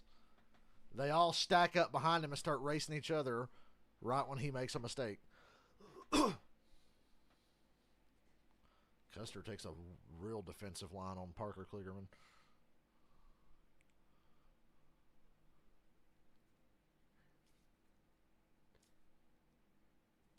Josh Berry got spun and was dead last. He's 20th now. He passed a lot of cars. Still going to have to pass a lot more. He was just as good as Allgaier was before he got spun.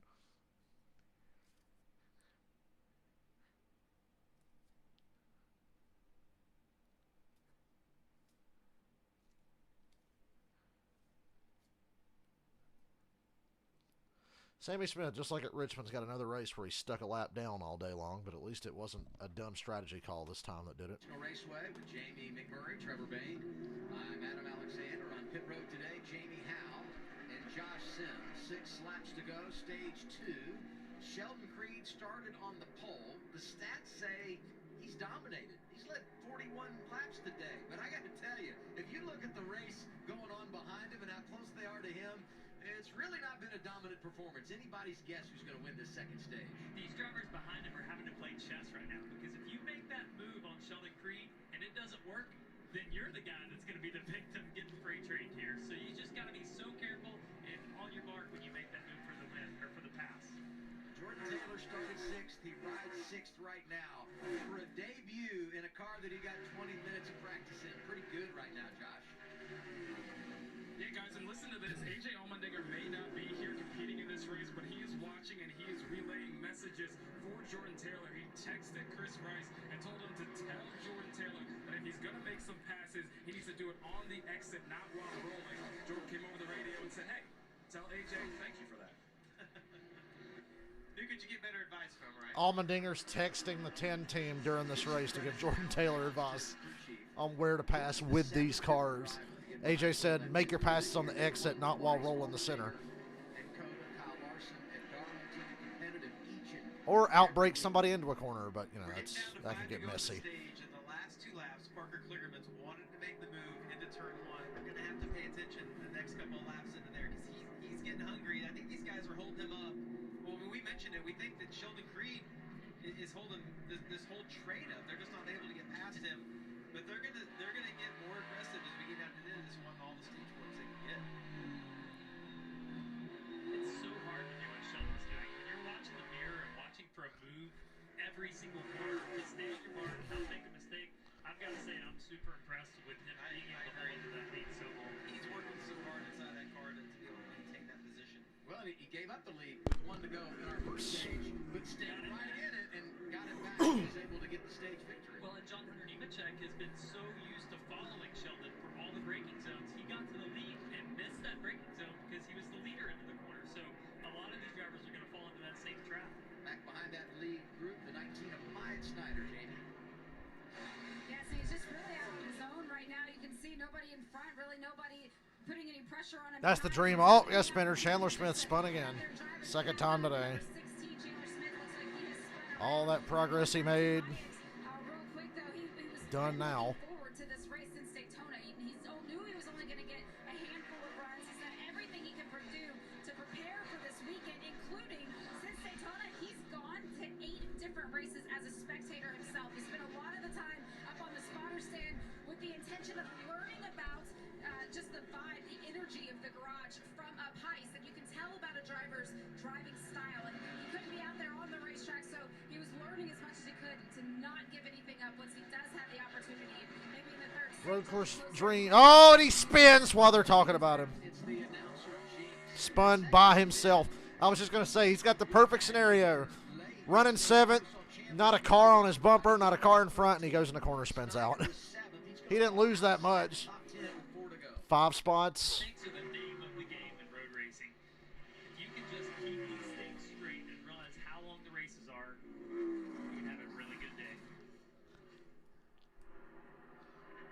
And you see that started on entry, maybe a little bit of wheel hop, and then once he got up out of the groove, thing just went around on him. See Chandler, so we've seen Chandler Smith did the same thing right here today. the This lap is a before. really slick corner. You get into 10 and 11 a little bit too hot, get a little bit wide out of the groove. This has been commonplace to see mistakes all day long. Chandler And Creed still holds the lead. 3 incidents already. A little bit of a gap between the top 3 and the rest of the field now. Back again to 19th, and is going to have to find his way back, but there's still time. It's like A.J. Allmendinger last year, but wait, there's more. It's almost like the stages are just short enough for Creed to drive like a maniac and not burn his stuff up and stay out front. I mean that, and they've just got really good stuff. They got a really good car. God, as you watch, you see Justin just all over the back of that 2 car through the slow section. You're like, it's just the next corner he's going to get by him, but it's been that way for 20 laps. They've been in this train. He has not been able to generate the speed where he needs it, and so if I'm the 7 car, that's what I'm telling my crew chief. Like, I got to be better in this part of the track so that I can pass the 2 car. It's It's tight through here in lap traffic. Old Joe Graff Jr. down there. Oh, wait, that's Kyle Sieg, my bad. 2 to go on the stage. Who's going to be the leader coming to the money stop? Even though it's not a money stop because you're going to come out where you came in. And I'm telling you, as you watch, as they come onto those, you know, the two best passing zones. 5 cars under a blanket again. That gap closed back up. Custer's on the bumper of the 20. Who's on the bumper of the 7. Who's right there with the 2. That's why they keep passing. He can be really slow in the middle of the corner, but he gets such a good. And now Jordan Taylor's caught him. There is a 10-second gap from 6th to 7th. And the top 6 are within 2 seconds of each other.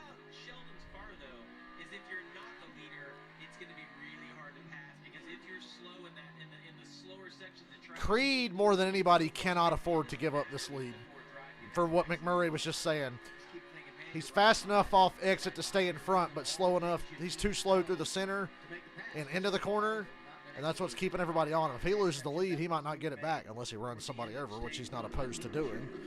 We've seen him do it before. Nemechek inside of the 7 for second. 2 to go.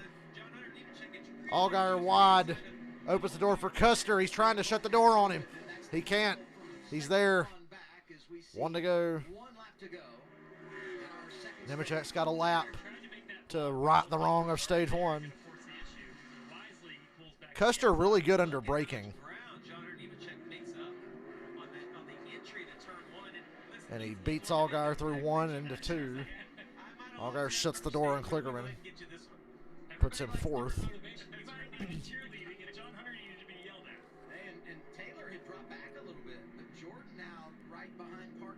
So some shuffling in the top 5 here. And as much as I would want to win this stage, I don't know if I'm John Hunter Nemechek, if I want to show Sheldon Creed where I can pass him right here. I might save that for the end of the race. I've already made that move on Justin Allgaier. They probably sent that to Creed a little slow off that corner, but Nemechek had nowhere to go. Slides through there. Nemechek's got a little more grip. After the way the last stage ended, I'm going to say he goes and gets it if he's got a way. We're getting ready to find out in about 5 seconds what his plan is. If he punts him through turn 10, we'll get our They answer. both dip into the dirt. Creed. Oh, he spun him. Nemechek spun him. Classic Nemechek. Custer to his inside. Drag race for the stage. What a terrible camera angle. Oh, Custer. So Nemechek wrecked Sheldon Creed and then still didn't win the stage. John Hunter lost his momentum off the corner. It looked like Sheldon tried to pitch that off a little bit to not let him get Custer, like I said, Custer was so good under braking and into the corner. And then there he just took advantage of Nemechek's stupidity. Wrecking somebody for a stage win. Creed only falls to 6th. I'm going to say that was a little bit of a snoozer for a little bit right through the middle. That was dirty. No need for that. And I hate that. Why did he wreck him? It's not Creed's fault that you made a mistake in the first stage. It looked like he turned down just a little bit trying to make sure John Hunter Nemechek didn't have that opportunity. Yeah, McMurray giving him the benefit of the doubt. It just has the momentum. Watch the momentum he's going to be able to carry off the corner, seeing those guys having to check up a little. Your temptation there when you see that happen if you were Custer is to get back at the gas. But no, he was patient. He stayed with it. Little side draft perhaps. Yeah, Doug Yates. He should thank Doug Yates for that stage run. Competitive pit stops, you take control of this race for the final stage. Great effort by Cole Custer, who started in the back after qualifying second. Those unapproved adjustments, no problem. 0-0. Cole Custer, your stage 2 winner.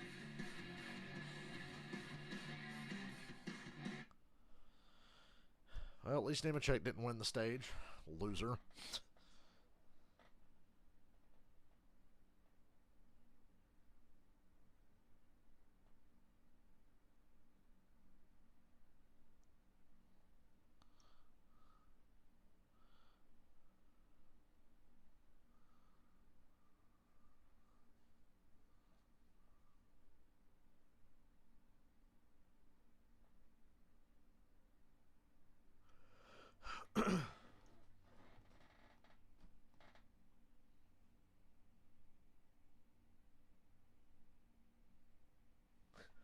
If I had $1 for every time John Hunter dumped somebody for a win of some kind, I'd have enough money to buy myself the 19 cars so I could run all of my Snyder's races.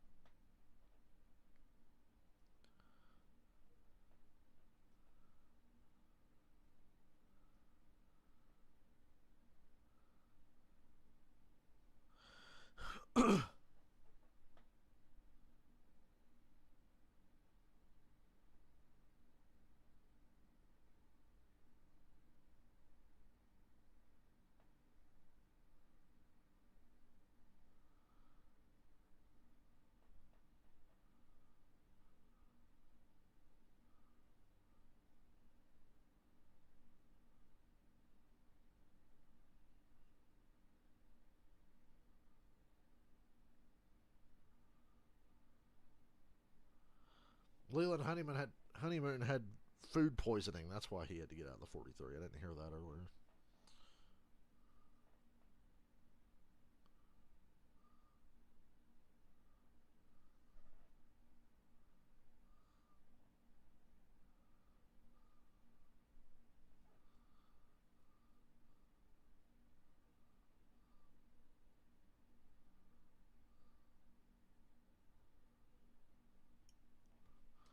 Jamie Little had me wanting to bring back Marty Reed today during the truck race.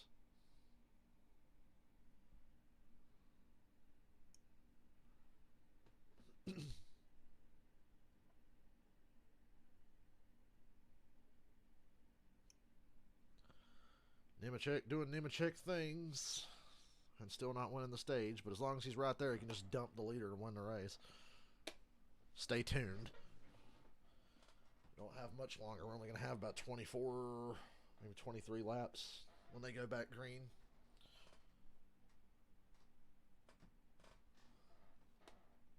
It's like the finish of stage 1 or stage 2. We are absolutely going to get exactly what we showed up for today. John Hunter Nemechek, best of the bunch when it comes to stage points. He gets 18 of them, but he didn't get a stage win. Stage 1 goes to Sheldon Creed. Stage 2 to Cole Custer. Some really good points up there. Point stays up there. I look at Parker Kligerman, who's been solid today from the back. 9 stage points. Sam Mayer needed him coming in. He gets 4, so a great effort there. So non-traditional pit stops, non-competitive, as we don't have our regular pit crews here. We end the stage, we come down, everybody parks, and they get 3 minutes to work on their race car, Josh.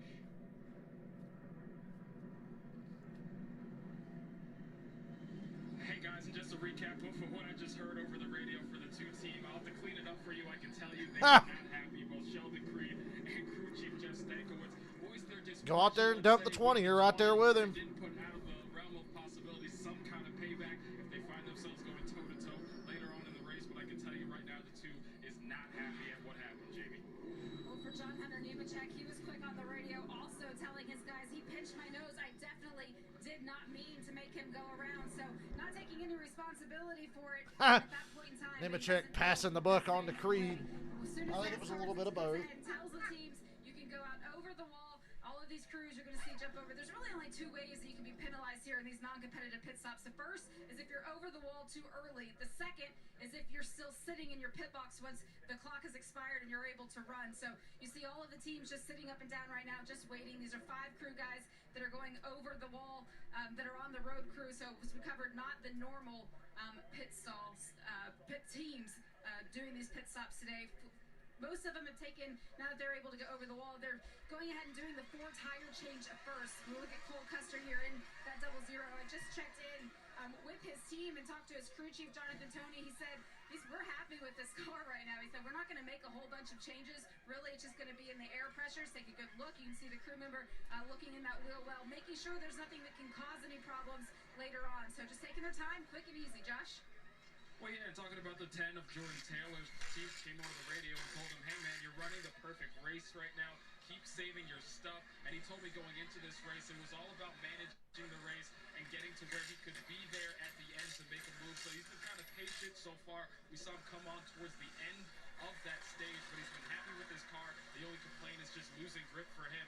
Otherwise, the 10 in a good position. Cole Custer's such a winner there. Thing that makes these non-competitive stops just a little bit different. He was that 5th, every single car and in he the field comes is out on with the pit lane stage at the win. same time. And while they have plenty of room in their box, they still have to get in there straight. And that was one of the things that Parker Kligerman struggled with a little bit in that first round of pit stops. He was a little too close to the wall. His crew didn't have quite enough room to make it comfortable and keep it easy. So that was the word that Patrick Donahue, his crew chief, gave him. Just make sure you leave us some room over here. They're not making any huge adjustments. They're really happy with the way that this number 48 is being able to perform on the long runs. We knew he had a fast car after practice. Then they had that gearbox issue all the way up into the top 5. It's just been a great run for Parker, and it was one that he really needs. You know, those last 2 reports from Jamie and Josh on the 10 and the 48, Taylor and Kligerman, 2 of the 5 drivers in our top 10 for the final stage that have never won in the Xfinity Series. We had 3 first-time winners this year. We're in line maybe for another one here today. I think we could see it for sure. And Jordan Taylor, Josh was right. He's running the perfect race. We looked at his car, and there was like one little mark on his left front fender. Everybody else looks like they've already run 75 laps here door to door on a green, white checkered. So he's saving his stuff, and that's a good place to be. Look how red Custer's face Great is. finish at the end of stage 2. He's got his 3rd stage win of the year. He's in control of the race when we come back for the final stage. I'll be right back.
So I'm just going to go ahead and say this on here. Follow, for some reason, Couch Racer on Twitter. Oh, Dylan, they're red flagged because they don't do competitive pit stops when it's a standalone race. But anyway, I follow Couch Racer, and Brett Griffin's on that account. And he was bitching just now about how stupid this race is. It's like watching Formula One. Why are we going all the way out to Portland? And it's like, dude, we had 5 cars under a blanket for the stage win in back-to-back stages and a last lap pass, and you're complaining. Dude, it's in Portland, fucking liberals. Like, whatever. He was railing against the Chicago street race the other day because it's in a liberal city. But I'm going to tell you something. If the 2 car can get back to the 20 car, It's going to get real fun. And yeah, I kind of hope this Creed Nemechek drama continues here. The top 6 were so far ahead of the field. Creed got spun out, finished 6th in the stage. The top 6 were within 2 seconds of each other, nose to nose, bumper to bumper. And Creed gets spun, and he still finishes with him. Summary here, and Sheldon Creed in that opening stage, so good. And he's 6th in line here as we anticipate the choose. And the one thing we talked about as he was leading that pack, we said he had really good forward drive, but was slow in the slower part of the track. I can't wait to see if he can pass now. Like he had the lead, was able to maintain the lead, but can he now drive through these guys and get back to the lead with the balance of his car the way it is? Or I think Creed might be kind of fucked. Well, to be honest, to spin out and still be in the top 6, in running position, that's pretty impressive. Yuki, you should go to Sonoma next week. There's no way you're going to catch back up. Yuki, why don't you go get Sonoma tickets? And get me one, I'll fly out there. If you buy my Sonoma ticket, I'll buy my plane ticket. I'm obviously spending more money because plane tickets are fucking stupid right now. Goes around, 20 drives by, and Cole Custer said, "You guys have at it because I want a stage win." If you're Sheldon Creed, I think you got to remember who you're racing in a situation like that. You know that John Nemechek's going to be aggressive. You might have to give him a little bit of room. Yeah, Brett Griffin's on that account, so yeah. He likes to say he's not a bigot, but he is. He hates gay people. He hates trans people. He keeps it quiet, but when you hear him talk and the stuff he complains about, it's like, yeah, you're a douchebag. Chicago's a stupid liberal city, just like Portland. Why are we racing in either of these places? All right. John Hunter's got 2 cars between him and Creed. Oh, Custer missed turn 1. He's got to do the little pass-through deal. Oh, now he's going to have to do, yeah. Allgaier takes the lead on that. Nemechek 2nd, Kligerman 3rd, Creed 4th. Creed's got a little extra motivation seeing the 20 car just not too far in front of him. Custer choked again. He did it in the ARCA race. He did it today. What the hell? Dude, look how up on the right front. Parker Kligerman's car looks like it's going to flip over when it goes through that corner. He's the only one that looks like that. He is up on that right front when they come through there.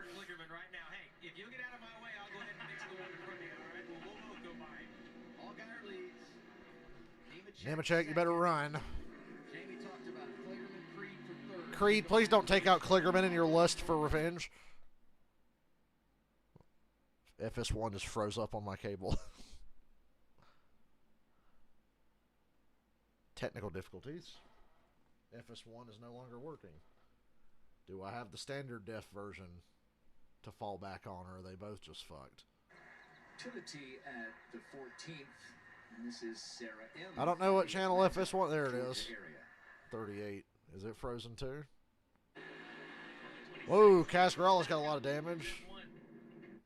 I didn't see what happened because my cable froze. Now it's back. Jesus Christ. As you look at timing and scoring. So, I know that's a lot, but when you think about how tight they're racing up here, anything can happen. And, you know what? He's passed so many cars today. Or the fact that we thought he might have to come back in and do a drive-through for not being able to make all of those. Come on, Kligerman, get out of the way. Kligerman, let Creed go. Like they said, he'll dump the 20 and you'll both gain a spot. And then you can race it out amongst yourselves.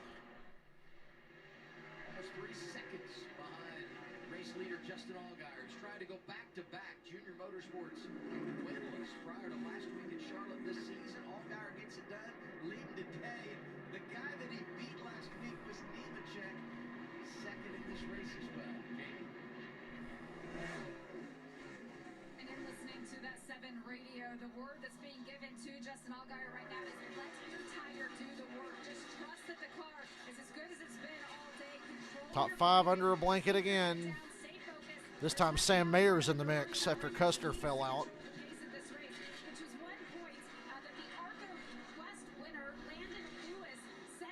Said to Justin this morning, the two of them sat on the pit wall together and just talked about the race. Justin asked him a whole bunch of questions, like what was the biggest key?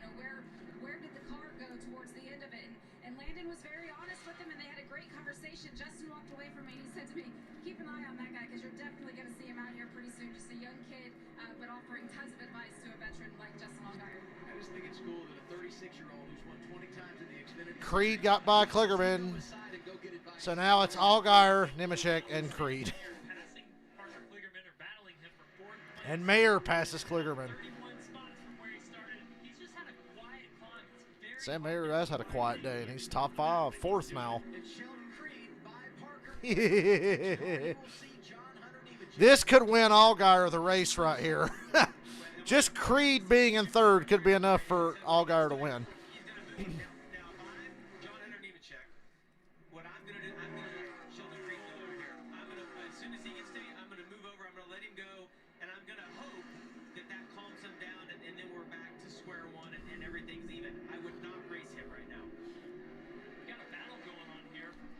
Fourth place is a mess right now. You said it, Sam Mayer has just been incredible today. And here's what I admire about him, starting in the back. He's been incredibly patient today, just taking what the track is giving. Somebody actually got on Couch Racer, and it was Brett Griffin, and said, "It's like watching F1. Look how good this race is." If this was like F1, I'd be asleep right now. Nemechek. I think Allgaier's Nemechek's worst enemy now. He slowed him down to the point where Creed is there.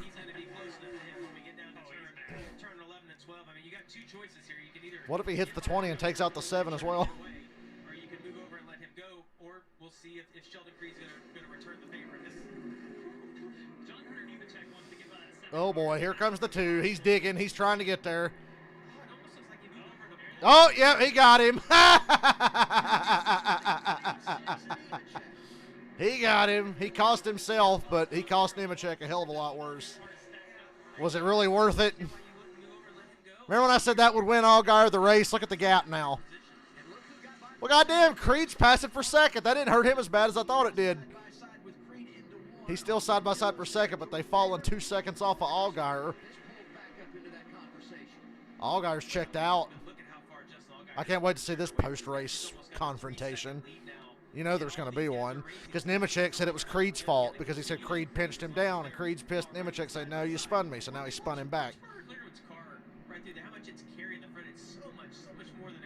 Dude, that's what I said. They're just now noticing.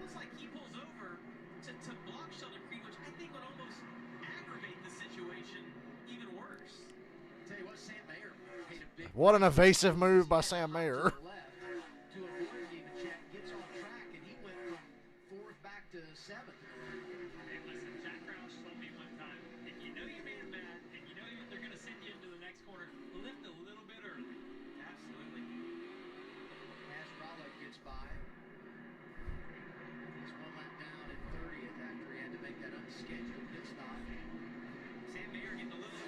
Sam Mayer doors Custer.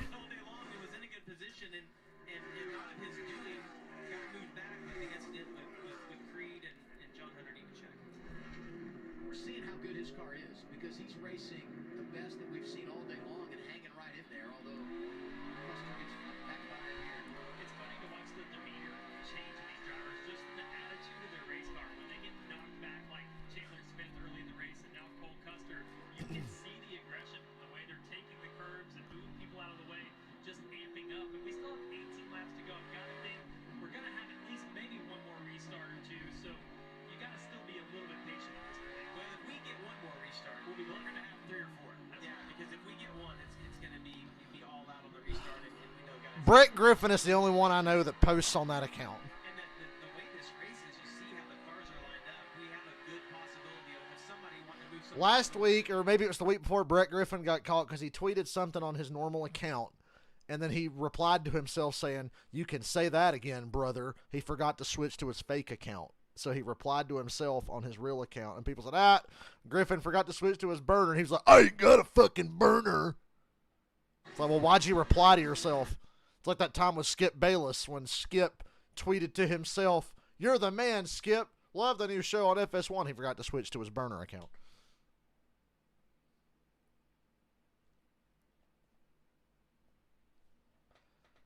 Well, you know, it was fun watching Creed get back at Nemechek, but now this race is going to stink to the end because without a caution, Allgaier's going to go back-to-back here.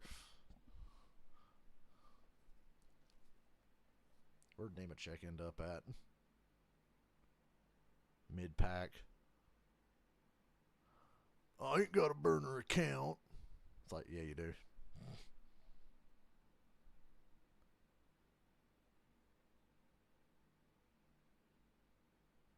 Now, for the record, I'll give Brett Griffin credit for one thing. He hates Trump.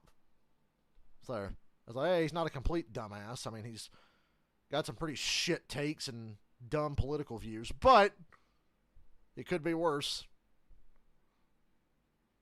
He could like the fat orange cunt who couldn't get reelected. Sorry, I haven't thrown any shots at him out there in a while.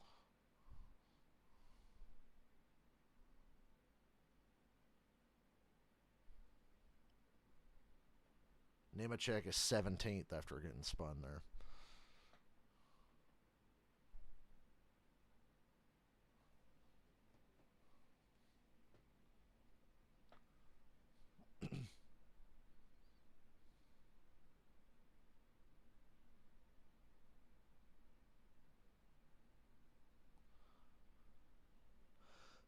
Hey, an Atlanta Motor Speedway commercial. If you think for 1 second that I'm going to Atlanta, Georgia in the middle of fucking July, you're crazy. I don't care that the race is a night race. It'll still be hot as shit before the race, so I think I'll pass. Plus, my last experience at Atlanta Motor Speedway was not fun, so I think I'll stay the fuck home and watch the races with you guys. I'm not going to another race until Darlington. And then 2 weeks after that, going to Bristol. And then a week or two after that, going to Charlotte again. And then after that, going to Martinsville near the end of the season. So all my races are kind of late in the year. Without a caution, this race is over. We still got 16 laps to go.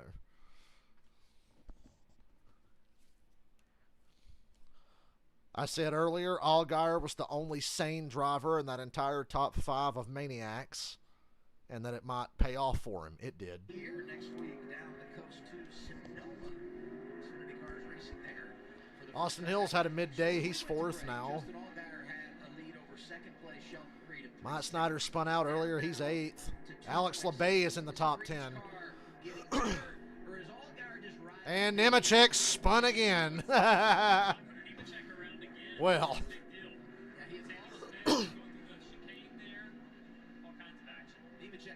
Oh! It's his teammate. I guess the 18 got into the 20 because Nemechek came by and body slammed the 18. 18's had a shit day. He's been a lap down since the start. His shifter broke on lap 1. He pitted, and then he sped while he was pitting, had the server pass through, went a lap down, and he's been fucked ever since. Wow, he just missed the corner and wiped out Nemechek. I see why Nemechek's pissed. Woo! Why are you driving that hard? You're a lap down and like 30th. And Nemechek just came out and clobbered him.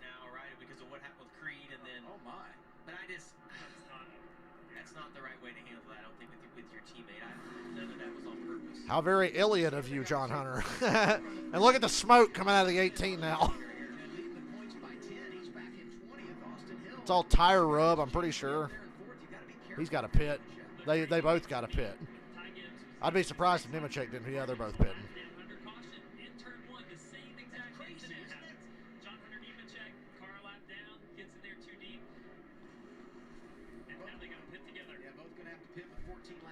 And who's Nemechek going to fight after the race? Creed or Sammy Smith? You can't pit under green, but if you change 4 tires, you have to be on pit road at least 60 seconds, so you don't gain any kind of an advantage in that regard. If you have just 1 tire going down, you can change. And they're 2 pit stalls apart. To the racetrack, and you're not held to that 60-second clock. Before this incident, you had asked about Justin Allgaier's lead if he's riding some. Used to Justin Allgaier that I knew. I guarantee you Allgaier's just chilling. Charlotte, he showed a ton of maturity and composure to be able to ride and save fuel, let John Hunter go, then pass him back and take off. So I really think right now he's just trying to manage that gap. If I can keep a 2-second lead or more, I'm going to say Kligerman going for second. Early coast, take care of it. Yeah, as you see Parker Kligerman get to the inside of Sheldon Creed, we've talked about the setup in that 48 car all day long and how much it carries the front end. And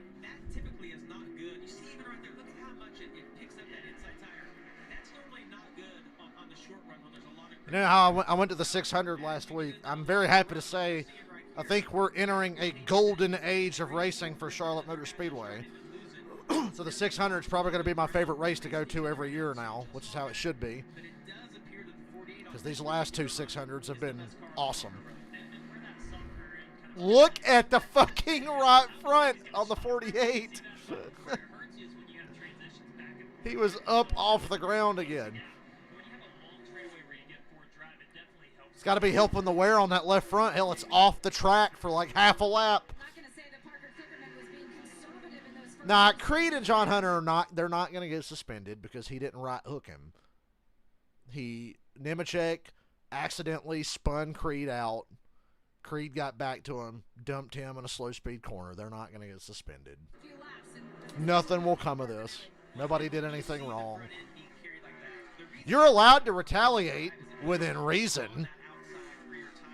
And neither one of them crossed the line. Although Nemechek was close. When Nemechek went after Sammy Smith, that was close, but I think he'll be all right.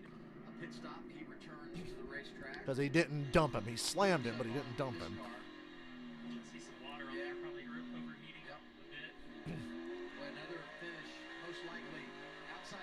Huge lead for Allgaier. 12 to go.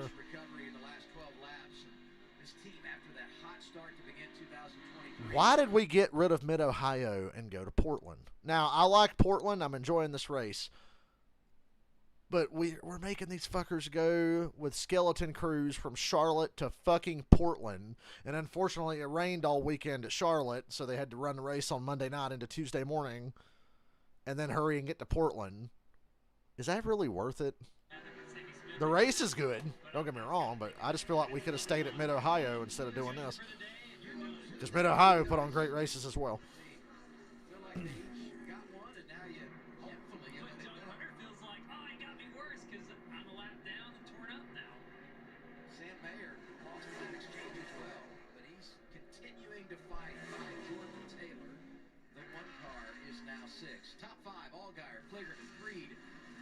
Hill, Cole, Custer. We're going side by side with 11 to go in Portland.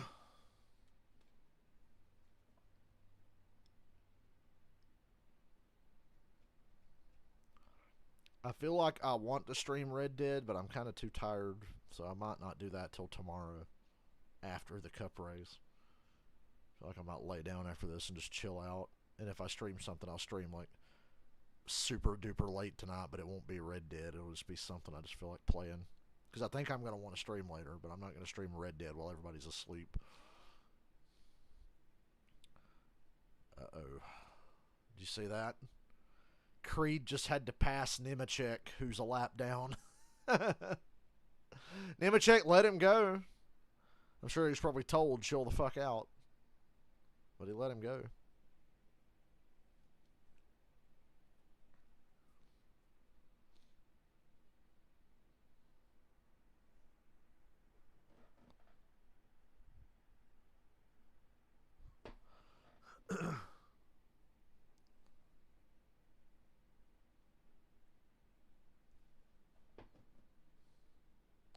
I don't know, Nemechek's a pansy. He ain't going to fight nobody. Creed, he'd throw hands, but Nemechek's a pussy. He ain't going to fight nobody. Nemechek's the classic modern NASCAR driver. Total fucking wimp and pussy, but will act like a badass on the racetrack. But when he gets off the racetrack, he's a goddamn coward.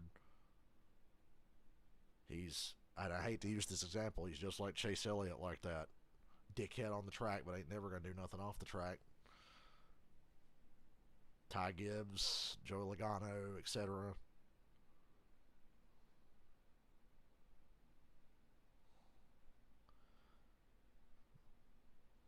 It's like Ross says over and over, you know, all these guys like to talk about me, but they never come say it to me. And it's like, you're right, because they're scared.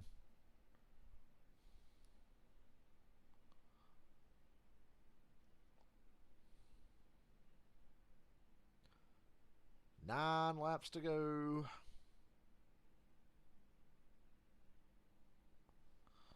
I know it's an anticlimactic finish, but it's been a good race. Although we might get a yellow here, you never know. Is that smoke coming out from under the 20 car or out from his helmet? Kind of smoked him into the corner there. If you're just joining us early on this, They probably told Nemechek, let the 2 go. Don't go full Brian Vickers. Avoid Vickernism. We vaccinated you against Vickernism, so don't go full Brian Vickers. We have had quite the race today, but just in the last 5 or 6 laps, Justin Allgaier has started to separate himself from the field. Klingerman is second. He's 4 seconds behind, and then it's nearly another 3 seconds back to third place, Sheldon Creed. You know, you talked about Mayer having kind of a quiet day. Austin Hill's in that same category. We haven't really talked a lot about him, and he's a really good road racer. He slowly hasn't made anyone mad today, and has slowly been able to stay on trail one and work his way up inside the top 5 and 4th right now. Oh, the 98 blew up. This is going to be a yellow. He's off track and stopped, but he's not moving. Yeah, that's going to be a caution. Caution's out. 8 laps to go. There it is. Caution is out. Riley Herbst went full back to the future. Well, I know that Justin Allgaier hates seeing that, but I have to be honest, from sitting right here, You're really excited. So Allgaier's 4-second lead is gone. Saw it overheating earlier, having issues. Now it's really hot. it's hot. It's so hot.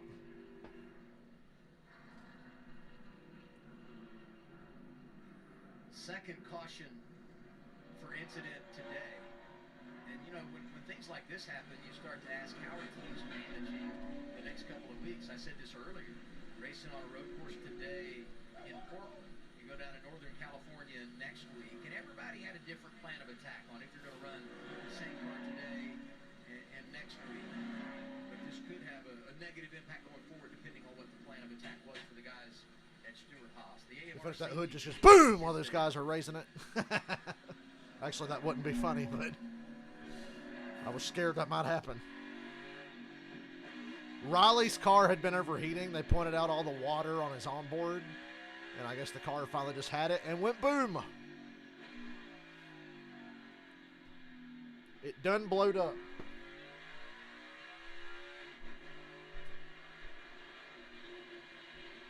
Yeah, that sounds like the engine. By the way, I'm wearing a Ross Chastain shirt today. Fire we see is just the hole in the oil pan and everything running out. Yeah, you can see right there underneath between the 2 front tires the amount of oil coming out.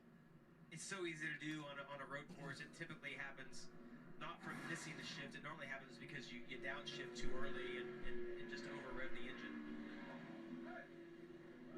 We've got a restart coming. It's going to be fairly. Can't wait. We just get one out of it. Maybe 2 or 3. Sheldon Creed gonna go full sin and screw my man Allgaier.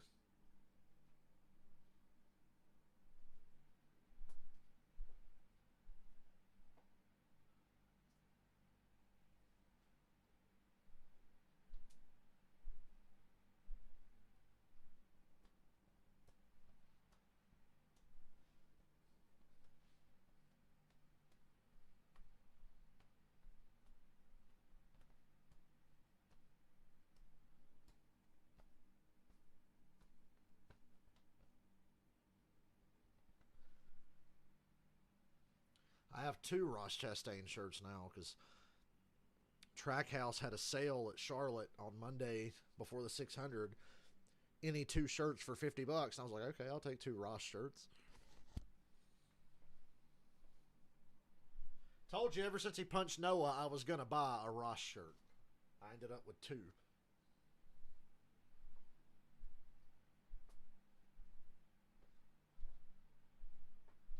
I bought a Dale Jr. number 3 Bass Pro Shop shirt, and I got really close to buying some Kyle Busch shit, but I didn't want to spend that much money. But Kyle Busch had awesome merch.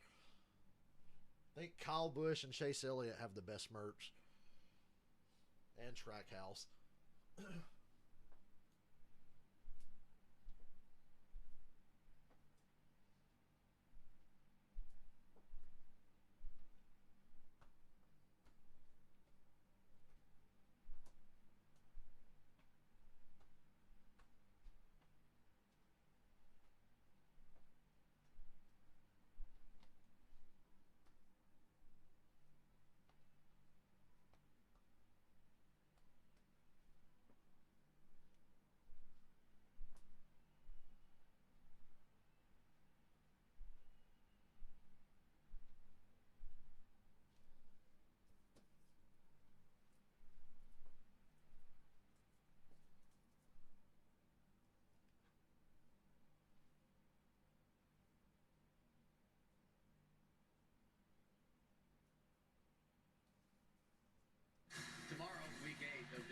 XFL season is on Fox with back-to-back games. First, Memphis gets New Jersey at 1 Eastern. I ain't never doing face cam, especially on days like today where I look utterly homeless and depraved. It's the best thing about not using face cam. I just jump on here and it doesn't matter how I look. That's Riley Herbst's car gets towed away.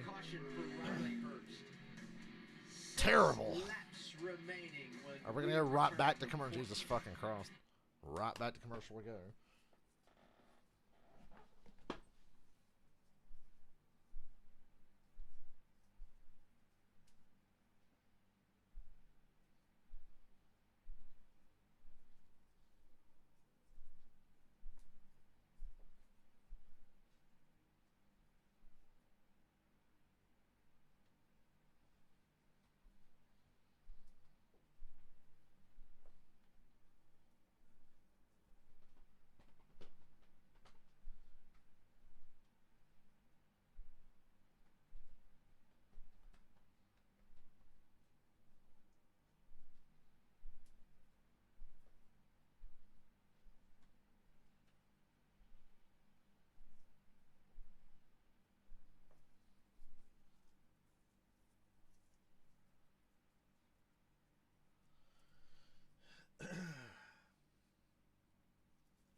I got an idea. I'm going to run by my boss again this week at work because they're wanting us to come in 2 days a week at 6 a.m. I'll be like, motherfucker, give me a key and let me work overnight while nobody's there.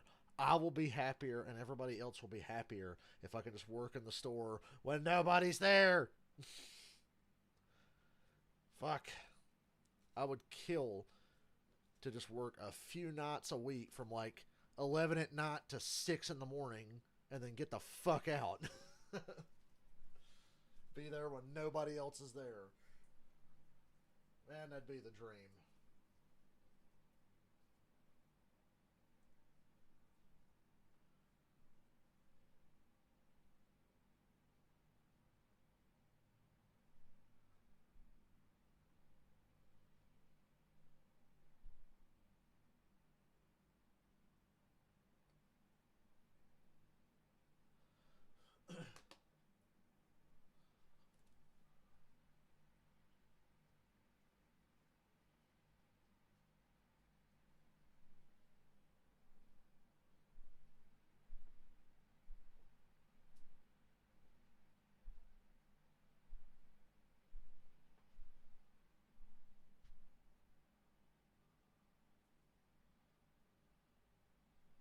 I'm glad I got commercials muted. They just played the same commercial 2 out of the last 3.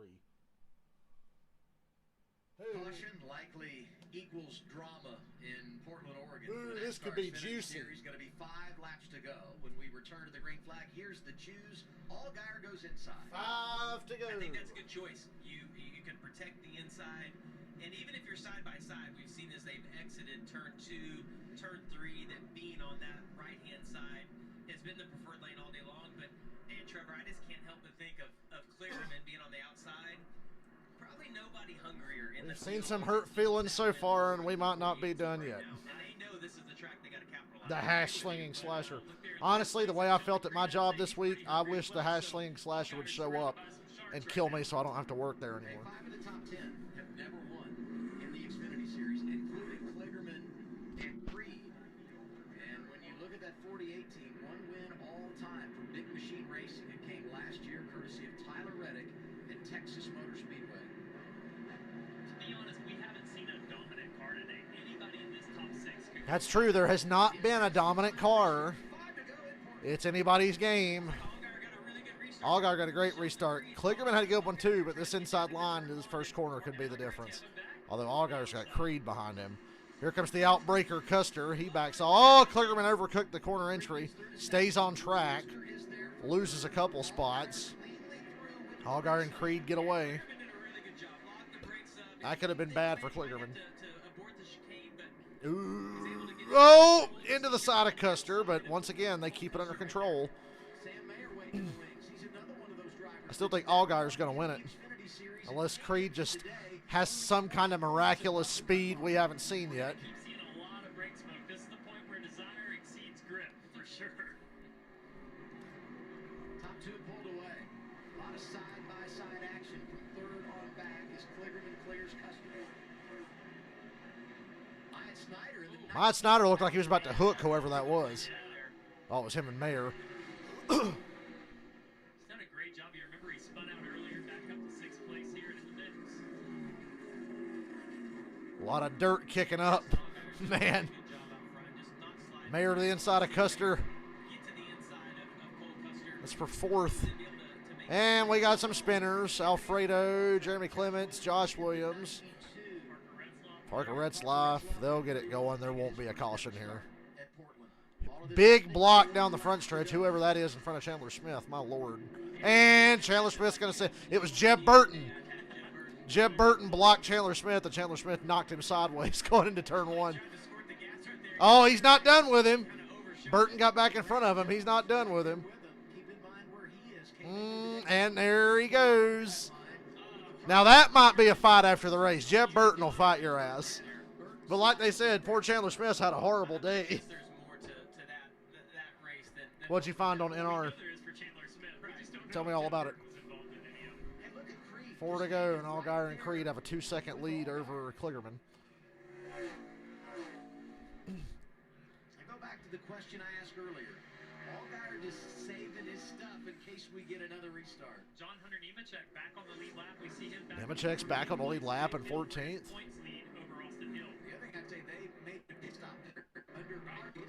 Come on, Fox Sports 1, chill out. 3 to go.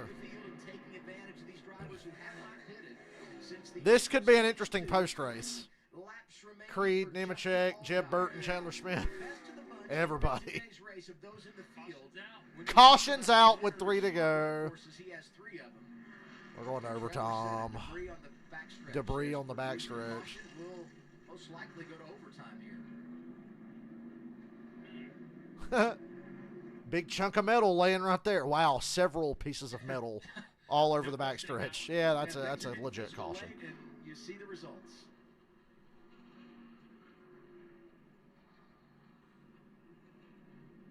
We have a caution. Look at our top 10 on the pylon.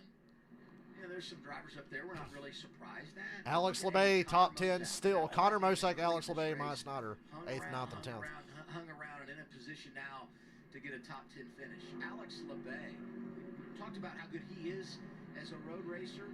Felt like he was 11th most of the afternoon. He's 9th right now, so some really, really good stories up there. Make it a quick caution, please. That's a good job on that last restart. And the one thing that we haven't seen today is that outside lane be able to capitalize on a restart. He's going to have a decision to make here. It's hard to give up the front row, but I just wonder, are you better off to pick behind Justin and be on the inside and then try to get to his inside or outbreak him into turn 1? Because I think that's making Allgaier sweat it out. I don't think anybody has anything for Allgaier, but that's not going to stop him from possibly running him over in a corner right after the restart. You just don't know. So Justin Allgaier leading this thing as we come up on NASCAR overtime here at Portland. NASCAR overtime. Woo! Second race in a row today. 2023 win is Junior Motorsports. Hey, I was there, but I didn't watch the conclusion because I went home after the Cup race. Things washed out. No racing Sunday for the Xfinity Series. So Monday, just before noon, we finally get the traumatic memories. If you think I was staying at 10 o'clock to watch an Xfinity race on a work night, you're out of your fucking mind. For Allgaier, who not only gets his first win of the year, it's the first for Junior Motorsports going back-to-back in Charlotte. It's the 20th time he's won in his career, the first time he had done it at CMS, and now in position to make it 2 in a row. It'd be his 4th victory on a road course. I just hope that if there's a fight after this race, I hope whoever it was that broke up Noah and Ross is in St. Louis right now. I want to see some action. Last year, and the 7 car, like I know we talk about Junior Motorsports struggling this year compared to last year, but in half the races he's finished in the top 3. Right. So they haven't, like the 7 car, they've been a contender to win a lot of races, just hadn't got to victory lane until last weekend in Charlotte, and obviously in a great position to make it 2 in a row here. Well, and I look at him, he has that speed just about every week, and the numbers show that for the 7. Josh Berry really hasn't shown that off throughout races because I feel like every week they've had some form of adversity. But that 8 always finds his way to the front. And look, here we are getting set for overtime. And Josh Berry going to line up 7th, if that's where he is prior to the choose. And Justin told me earlier this Bob week Parker says Nemechek was much angrier on the radio at his teammate than he was when Creed dumped him. On the bullseye for them to have speed, but we're seeing a trend over the last couple weeks of that speed. I've got such a love-hate thing with Nemechek. Love his talent, hate the way he races a lot of times. They're going to start popping up in the top 5 as Junior Motorsports get back to form where they were last year. You know, as we come to the restart zone, I'm glad he's moving that so we can see it. I put it in place to get the heck out of the way. Put some duct tape and zip ties on that thing. I think you can just lay that down, fellas. Nobody cares right now. The NASCAR Let's just go on. Yeah, let's just move along with this. Pack up the restart sign. We don't need it for a damn yellow. Restart zone. I think about Justin This isn't the Charlotte Roval last year. How clean of a racer he typically is and how he's respected. It'd be interesting to see if everybody treats him that way on this restart, or does the Sheldon Creed get overly aggressive? Does Kligerman take a chance trying to get that win, guarantee the playoff spot? Sam Mayer is an aggressive driver.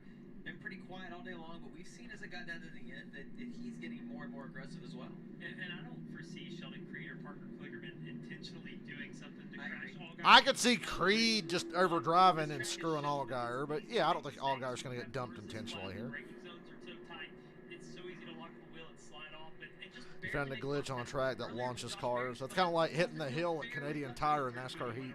So it doesn't take much to send that guy The dip in the hill before you get to that weird corner. On Fox, it's all about baseball. Just underway.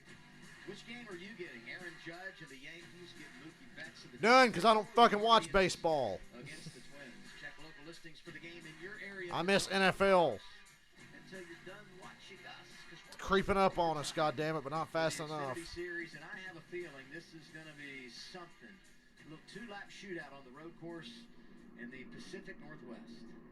In the specific Pacific Northwest.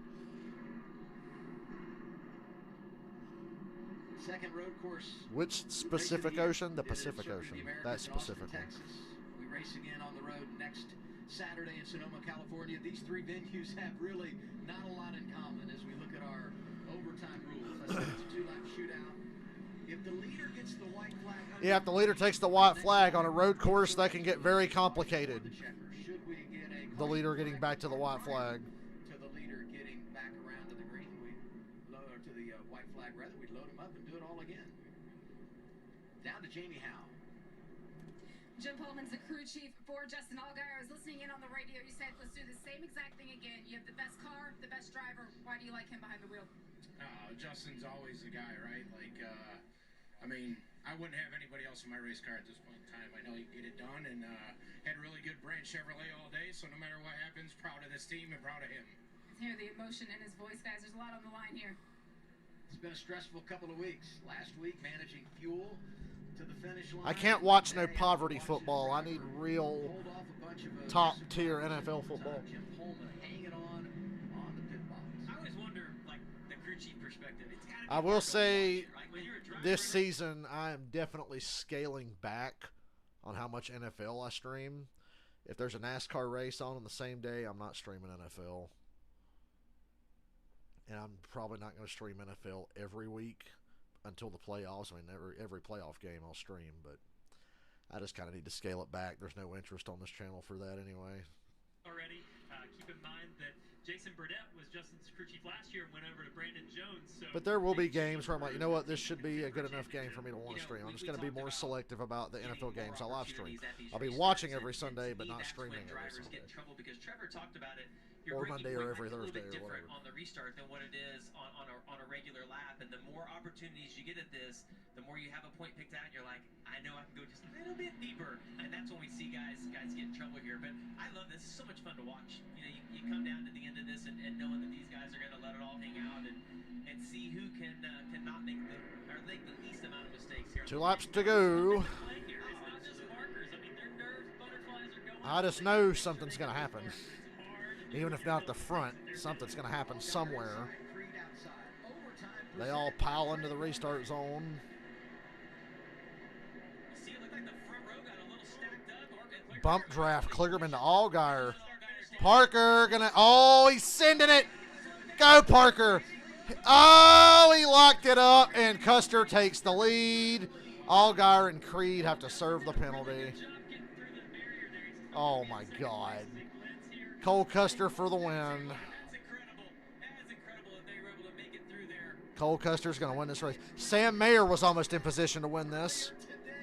That was Parker Kligerman's fault. Here I was thinking Kligerman wouldn't do anything stupid, but I did include him with all the wild men earlier when I was talking about how calm Allgaier is. Custer's got a pretty good car, especially on corner entry. Allgaier is back into second. I don't know if NASCAR's going to allow that or not, because I guess the penalty was bad enough. I don't know.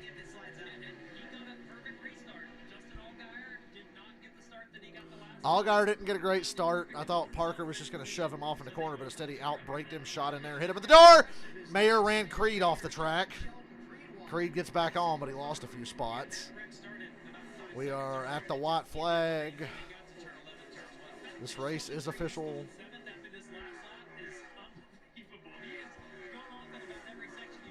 My goodness. This is the final lap. Next flag ends the race. Cole Custer out in front of Justin Allgaier. Is the lead battle any close? Oh my God, Nemechek and Creed are near each other. Nemechek's 10th, Creed 7th. Allgaier is catching Custer. Go get him, Allgaier. You deserve to win this. Allgaier deserves to win this. He got fucked over by Parker Kligerman. So come on, Allgaier. You got half a lap. Custer a little bobble off that corner. Yeah, Allgaier deserves to win this, so I'm really pulling for Allgaier to get this back here. Custer did nothing wrong. It was Parker that did it, and Parker paid the price. Hell, he's 14th.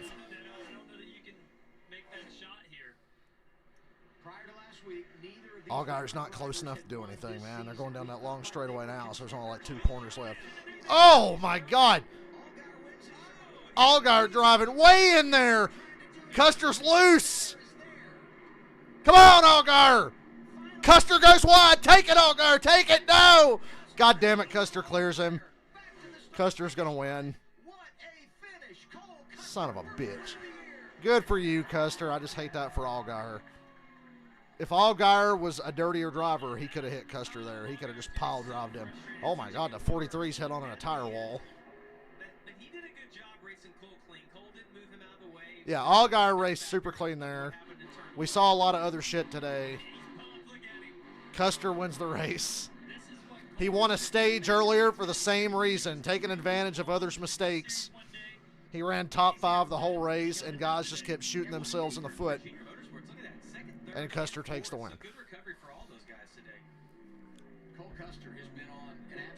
Sam Mayer finished 3rd. Josh Berry 4th after getting spun and sent to the back. Why is he doing a burnout right there? Custer was doing a burnout right in the middle of the track as guys were coming around on the cool down.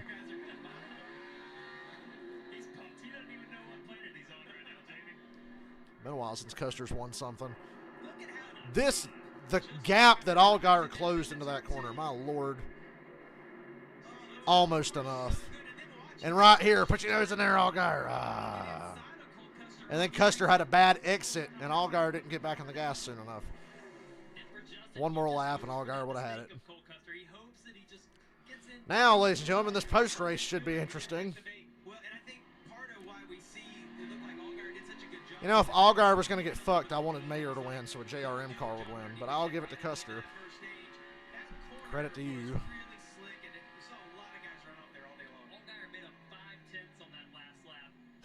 Gained half a second and half a lap. Less than half a lap. Oh, this post-race ought to be fun.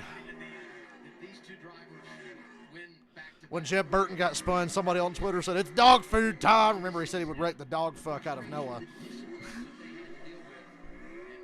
After, what, I think it was Charlotte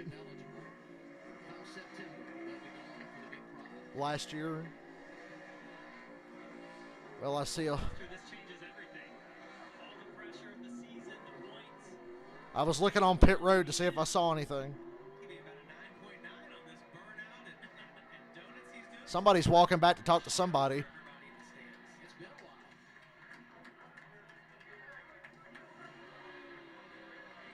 Custer didn't forget how to do a burnout. So great here in the Xfinity Series 2019 Booster Cup. Got a win there. That dramatic finish he had winning. I'm nervous looking at pit road, seeing if something's going down. He's smart enough not to park it against the wall and catch it on fire like it did seem. He's not done. He might still park it against the wall, Jamie.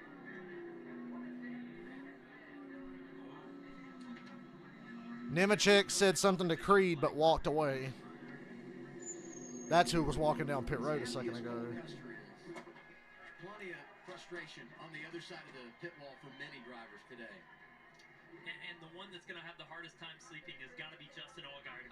So close. Allgaier deserved to win this race. Kligerman just got in a little bit deep and ran he and Creed off the track into the penalty area. Riley Herb still sucks. Nah, he blew up today. But once again, another Stuart Haas car wins. Just the ultimate payoff right there. Jonathan Tony there, the crew chief. Remember that time Custer won a cup race? See JT celebrating with Cole. Jamie? And as Cole Custer still tries to get his helmet off, his crew guys walk away with a lot of emotion on their faces after watching this win. The crowd still on their feet after those burnouts. You had to start at the back after changing that tire at the start of this race. Able to drive through the field. You only led 4 laps, but what did you see that gave you the confidence to go for it on that restart? Just try not make mistakes. I did the same exact thing. That's what he did all day. Didn't make mistakes while everybody else did. Or in Allgaier's case, get fucked over. Man, I'm just so happy. I've never won a road course race before. I've been so close so many times, and it's just awesome to win this. I can't thank Haas. God damn it, Parker. That was a superhero move. I thought it was going to pay off. This is just a great day. JT, it's his first win as a crew chief. It's awesome to get this trophy, get that out of the way. So I'm pumped for the rest of the year. We got fast cars. We're starting to put it all together. Now we've got 2 more road courses in a row. Congratulations. That's the first time a series regular is won. They got Sonoma and Road America, Since right? Austin Cindric did it on the road course at Indianapolis 2021. Why is Custer's fire suit so dirty? It's hard to believe it. It's hard to do what Cole Custer did. Watching those replays back, to not take the bait and drive in with the top 3 as they overdrove turn 1. Really good job by Cole Custer there. Nothing bad on pit road. Jonathan Tony as well. Congratulations to him. Yeah, we got a fight. Jeb Burton, what did I tell you? Jeb Burton and Chandler Smith. Or Jeb Burton and a Chandler Smith crew guy. And I heard Jeb Burton say, fuck him. Jeb Burton is down Chris Rice is talking to Jeb Burton now. Chandler Smith. Chris Rice from Colleague has come over to discuss things. I know Jeb is still friends with a lot of guys at Colleague. That's why he was talking to Chris Ross. He knows Jeb really well. Jeb's frustrated. We talked about it. We saw Chandler get into the So I knew Jeb Burton would call something. Josh Williams walking by laughing. Josh Williams fist bumped Jeb Burton as he was walking by. Jeb's frustrated because, listen, they're doing a lot. And now Josh Williams is going to talk to the Chandler Smith guys. He won at Talladega earlier this year. I don't know what that was. And Chandler Smith finishes 9th, so he's right there on the cusp. Fox really missed all that, knowing that shit was coming. They missed Nemechek bitching at Creed, and they missed the Jeb Burton controversy. No fireworks between you and John Hunter Nemechek. We saw back and forth out there on the track, but then you guys talked after. It seemed to be all right. Yeah, first of all, we had a great wheel in RCR Chevy Camaro today. There's 3 corners that I feel like maybe was the difference between our race. I feel like I could have went and led every lap. If I was a little better in 6, 7, and 12,